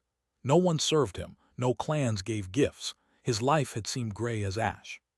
He never imagined suffering would bring happiness. He turned things around, taken here because locals viewed him as treasure. After concocting pills, they were shocked. He was provided food, drink, and anything desired. He was even given 2 young female companions. His life was suddenly comfortable, perhaps more than in the East Pill division. Joe Deccan sighed, thinking back on everything. He might never see his sect again, and yet that wasn't horrible. He cleared his throat and continued boasting. "This crappy little poison is nothing," he said. "Just wait until I concoct my own poison. I guarantee those western desert cultivators will give in." He spoke with self-assured authority. First Elder thought for a moment. If Grandmaster Joe can both dispel and concoct this poison, perhaps we should ask that other cultivator to leave. Second and fourth elders nodded, about to agree, when the old woman spoke. "I disagree. Sir Joe is clearly a grandmaster of the Tao of alchemy, but it took several days to determine the poison's nature. I've seen its results. If we make the other cultivator leave, we should determine exactly how effective the poison is. Why not have a competition between Sir Joe and this other cultivator? That way the man's true self is clearly seen." She looked at First Elder. First Elder hesitated, gesturing to second and fourth elders to hold their tongues. He gazed at Joe Deccan. "Grandmaster Joe, what do you think?" Joe Deccan laughed proudly. "That's fine. I'm curious to see this young mischief-maker and teach him a lesson. I'll help him understand the Tao of alchemy of the southern domain is boundless and its alchemists unsurpassable." First Elder nodded and smiled, admiring Joe Deccan. He'd sampled the man's pills and was confident he was #1 in all the Black Lands. He rose with clasped hands, as did the old woman and other elders, all smiling. The old woman sighed lightly. She'd done everything she could, putting up a good fight. At least she'd done her best to repay Meng Hao's kindness in saving Xianxia. People were sent to notify Meng Hao. The Tao of Alchemy consultation was set for 3 days later. News spread through Holy Snow City like a whirlwind. Everyone knew Joe Deccan's name. In recent years, Grandmaster Joe's reputation was like the sun at noon. It was because of him that so many rogue cultivators gathered in Holy Snow City, wanting to sample his pills regardless of price. All took Joe Deccan to be the #1 alchemist in the Black Lands. Many even claimed he was the ultimate grandmaster even in the southern domain. Joe Deccan's name grew more illustrious in Holy Snow City. Unfortunately, this place was so far from former Dongluo City that Meng Hao had never heard of him. The news caused quite a stir among local cultivators. All planned to watch, cheering on Grandmaster Joe and seeing pill concocting. This news was shocking enough, but shortly after, word came from Joe Deccan's temple. Based on recent battle achievements, he would personally concoct pills for 10 individuals. This caused a huge sensation. As the city simmered, Meng Hao sat cross-legged in his courtyard surrounded by lotuses, looking at the invitation card. A strange expression covered his face, like a smile, yet not. Xianxia stood across from him, unable to discern his thoughts. "Hey, what kind of expression is that?" she said, trying to suppress her nervousness. She wasn't sure why, but ever since the day Meng Hao had looked down at her from his position atop the giant's head, smiled and spoken those words, after which she had walked up in a trance to join him, well, for some reason she kept thinking about him. Actually, as soon as she had heard of the matter of Grandmaster Joe, she had immediately run over to tell Meng Hao. "Nothing," he said with a slight smile. "I just think this Joe Deccan is kind of funny." "You," she cried, stamping her foot and glaring.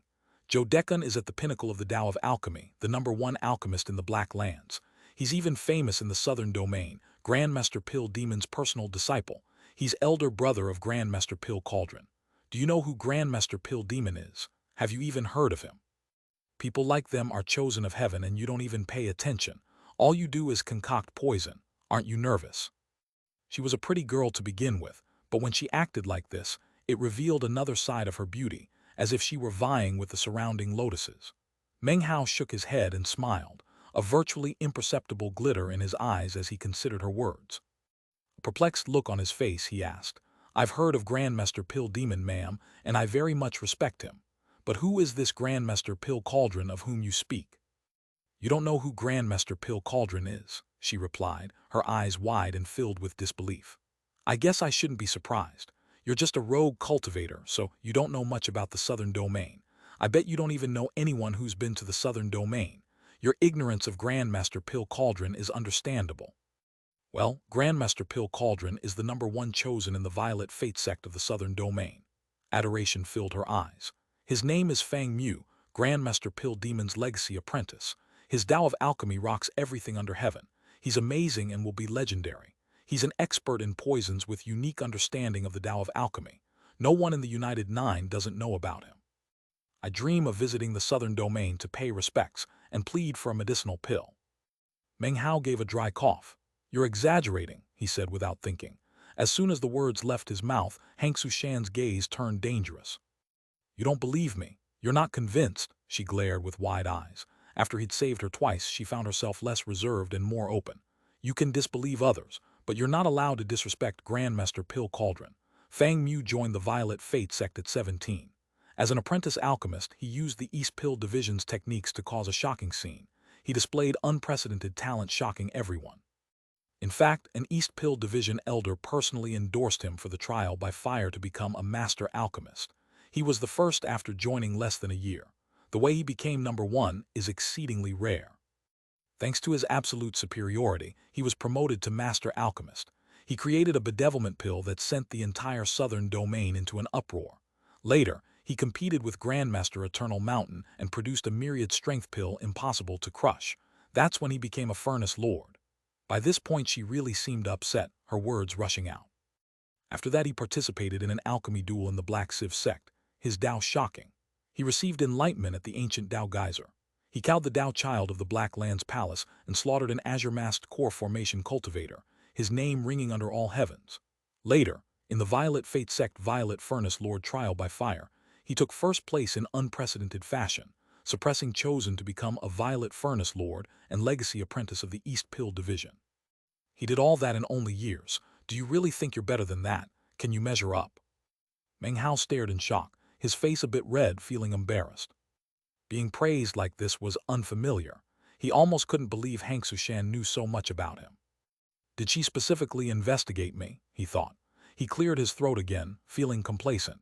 He gave a faint smile looking at her. Her face said she'd fight to the death if he didn't respect Grandmaster Pill Cauldron.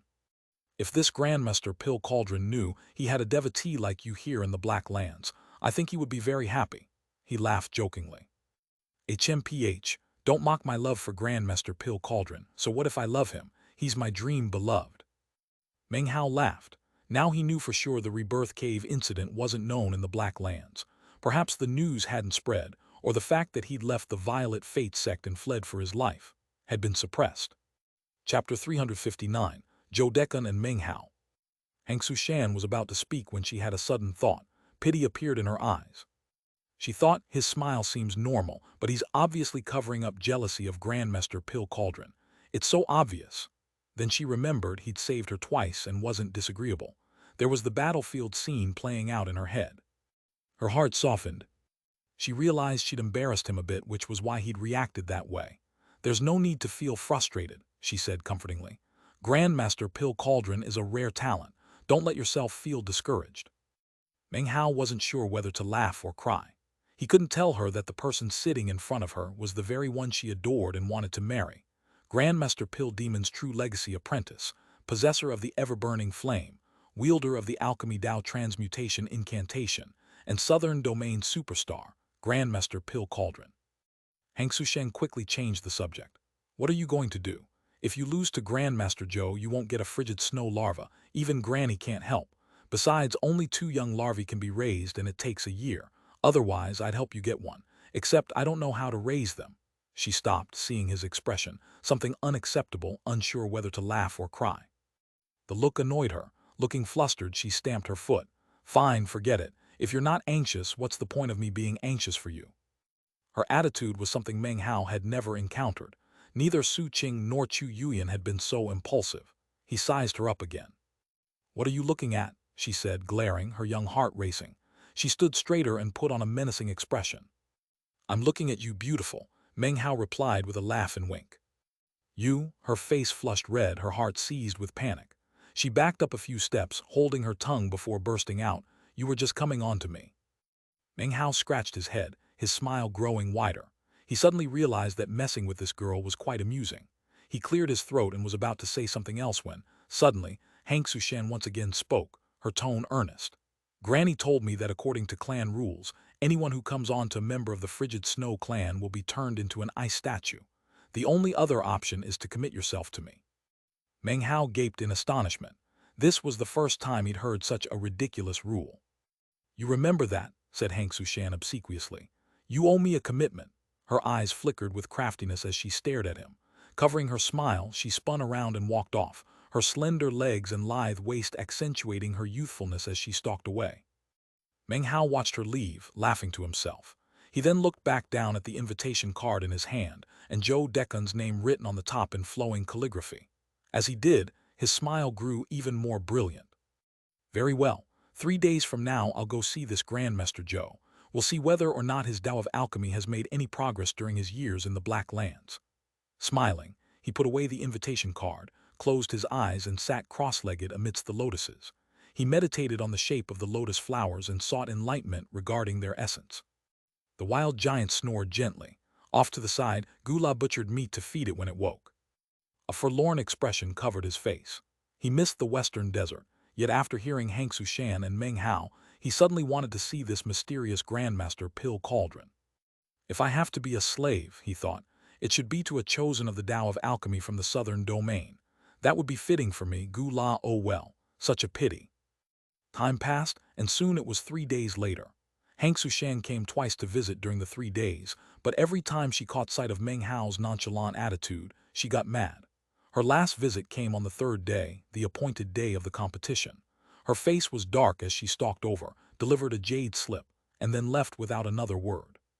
The jade slip contained a pill formula, a simple one. Meng Hao could sense Joe Decan's Tao of Alchemy within the pill formula. Meng Hao wasn't sure how Xianxia Shan had managed to get her hands on it, but obviously she wanted to give him a chance to study it so that he wouldn't lose too badly. She really is a warm-hearted girl, he thought with a laugh. He studied the jade slip for a moment before transforming it into ash. Then he rose to his feet and flew up to stand on the head of the wild giant. All right, let's go. Who knows, maybe I'll end up giving some pointers to Joe Decan. It depends on how much his skill in the Tao of Alchemy has regressed. He shook his head as the wild giant suddenly opened its eyes. Looking a bit disconcerted, it rose to its feet. Its 90-meter height made it look like a small mountain.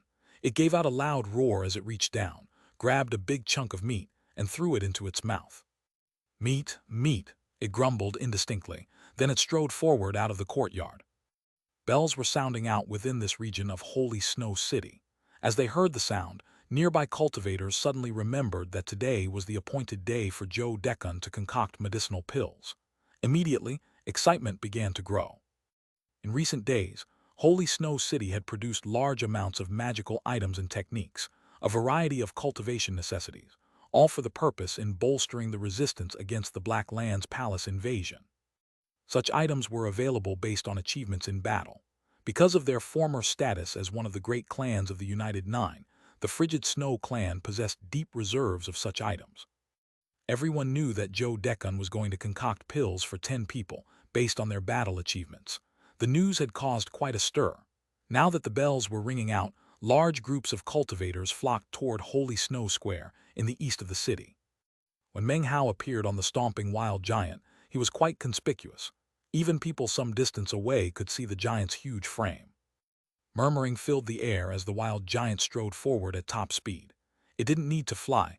A single leap would propel it hundreds of meters forward. Meng Hao sat cross-legged on top of the giant's head, the wind whistling past his ears. Snowflakes danced about in the cold air. He paid no attention to all the onlookers. He simply transmitted some silent instructions to the wild giant, his eyes closed. Within the space of about 10 breaths, he opened his eyes to find the wild giant leaping over a frozen river that ran through the city. Then, they arrived at Holy Snow Square. The square had long since filled with hundreds of cultivators, packed densely in rings. The sight of the wild giant caused them to immediately clear a path. Anyone who saw a 90-meter-tall giant running toward them like a charging mountain would fall back without even thinking about it. The center of the square was empty. Considering his status in Holy Snow City, Joe Deccan would obviously not sit around waiting for anyone. As soon as the wild giant entered the square, Meng Hao's body flashed as he flew forward. The surrounding hundreds of cultivators' eyes were fixed on him as he soared over them, his expression placid. It was amidst complete silence that he stepped foot into the middle of the square. It was almost noon. However, snow drifted down from the sky like it always did, landing onto the bodies of the spectators and resting on their hair. Meng Hao looked out at them calmly as he waited. So that's the poison expert who will exchange poison concocting services for a frigid snow larva from the frigid snow clan. If that guy was in some other city, he might be able to make a big impression. Unfortunately for him, this is Holy Snow City, and we have Grandmaster Joe Deccan. On the day of the battle, Grandmaster Joe had reached a critical point in his pill concocting and couldn't participate. That's why he didn't have a chance to show off the power of his poison like that other guy. The onlookers discussed matters for a short time before 4 prismatic beams of light appeared. 4 people appeared in the square, followed by dozens of frigid snow clan members. One was Hank Sushan, who looked over concernedly at Meng Hao. As for the 4 people, they were none other than the 4 grand elders of the frigid snow clan. First elder stood there, as short as a midget, but emanating power from his cultivation base that seemed to suppress the surrounding cultivators. They instantly stared at him with intense looks of veneration. Second and fourth elders, as well as the old woman, third elder, were all nascent soul experts. Their appearance instantly caused everyone to cease speaking. Meng Hao's expression was the same as ever. After the elders arrived, about 5 breaths of time passed before Joe Deccan appeared. He strode into the square, flanked by the beautiful young women looking incredibly lofty. All of the cultivators in the audience looked at him with respectful expressions, smiled, and clasped hands in salute. Greetings, Grandmaster Joe. Many thanks for the medicinal elixir you provided, Grandmaster Joe. I had somewhat of a breakthrough in my cultivation base. Anything you need, I will provide as repayment. Haha, it's been a few days since we last met, Grandmaster Joe. You are even more elegant and graceful than before. Words like these filled the air, causing Joe Deccan to smile proudly. After entering the square, he greeted the 4 grand elders and then looked superciliously over toward Meng Hao. What's your name? He said coolly, looking every bit a senior member of the Tao of Alchemy. Fang Mu, replied Meng Hao with a slight cough. Meng Hao looked at Joe Deccan and couldn't help but sigh inwardly. He had been worried about the man for such a long time, but from the looks of it, he was definitely doing quite well. Hearing the name Fang Mu caused Joe Deccan to stare in shock. This chapter was sponsored by Rudolph Areola, Caleb Gleason, and Andrew Tangent.